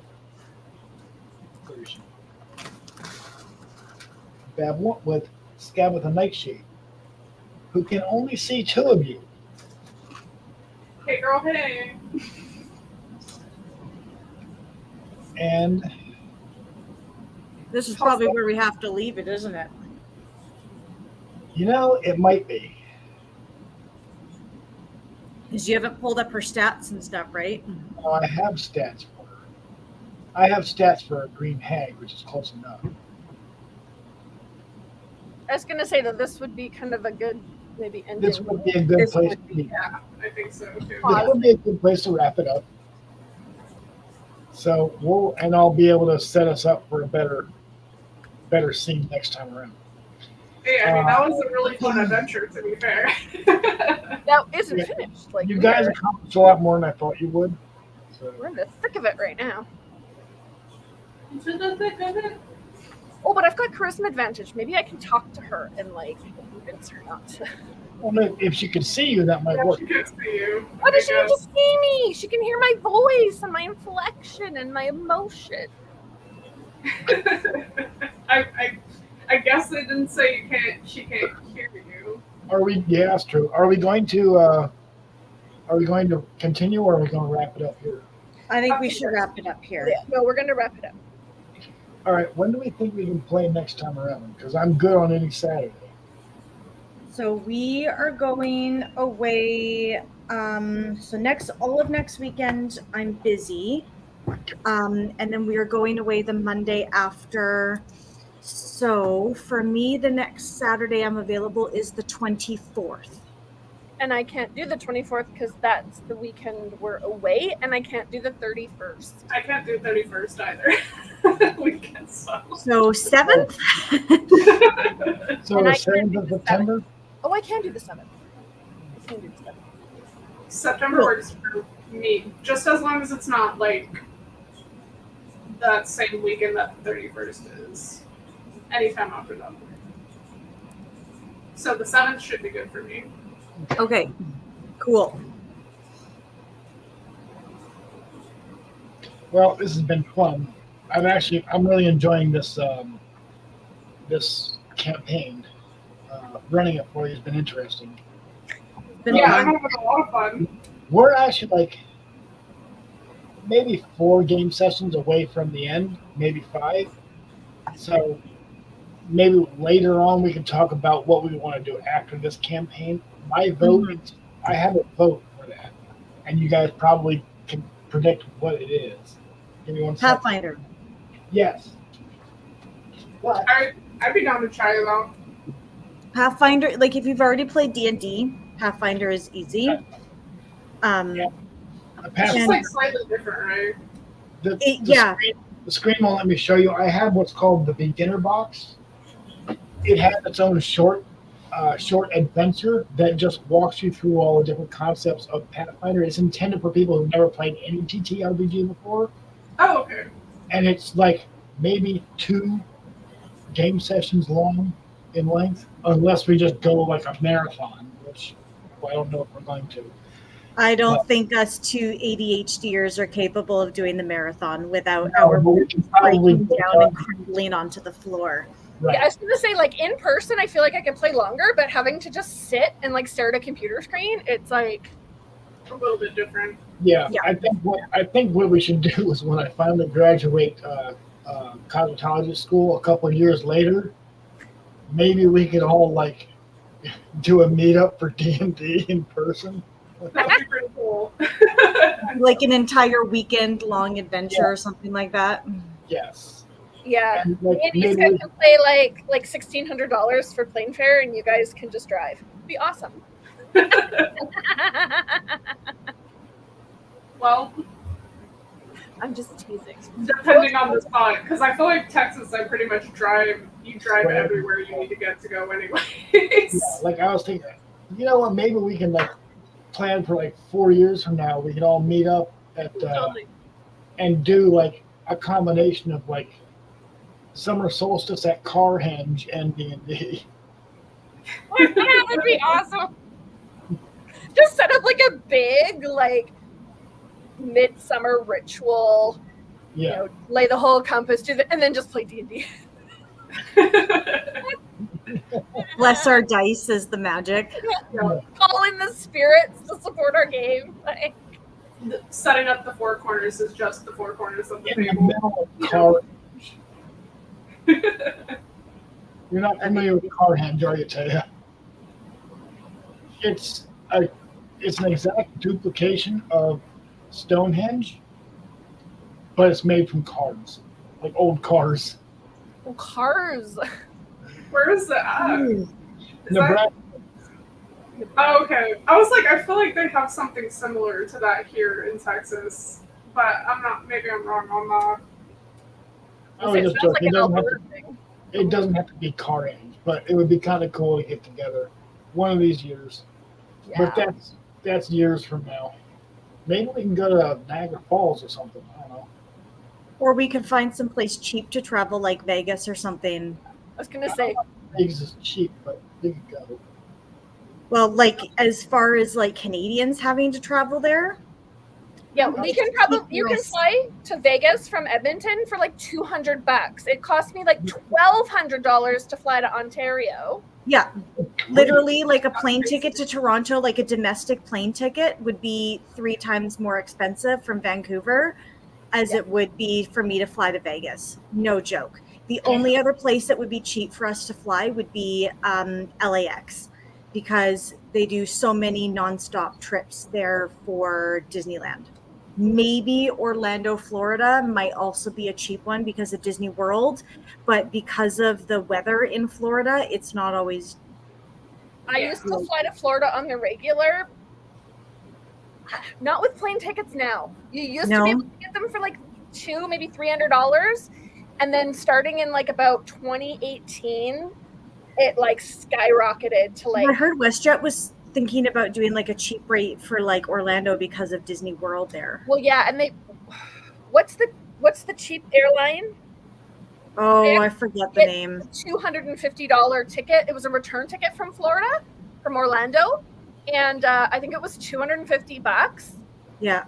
I mean, it was sketch, but it was right. They did put in, there was like the discount airline put in a direct Edmonton to Orlando, and it was like stupid cheap. But then like if I want to fly to even like to Toronto, I have to do a layover in Calgary.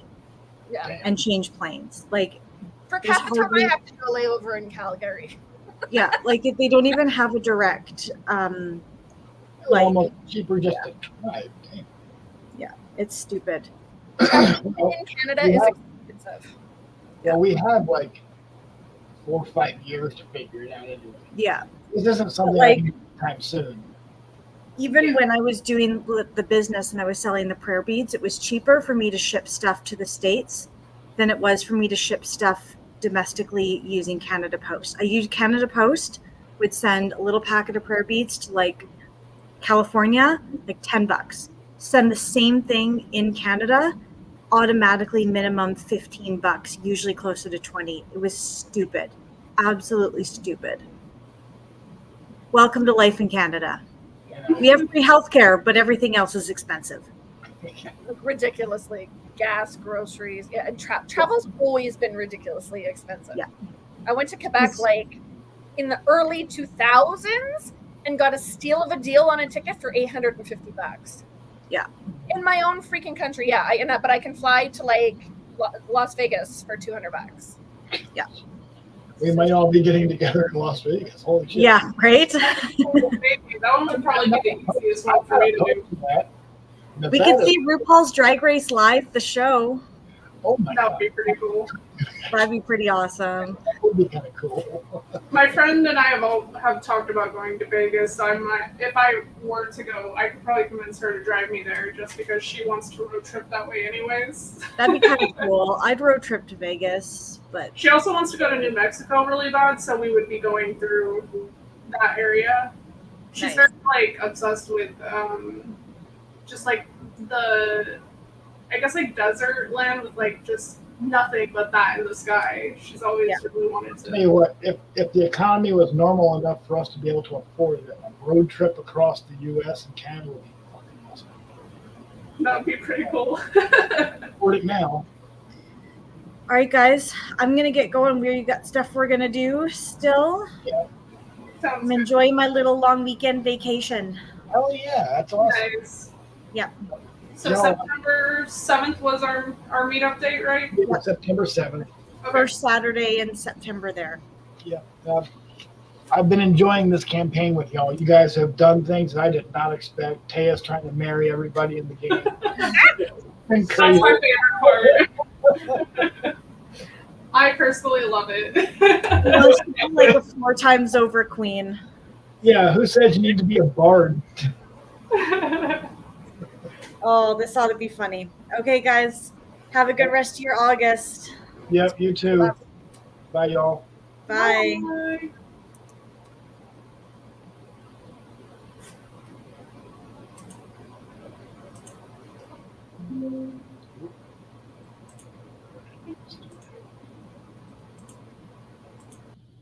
Oh, crap. Hang on.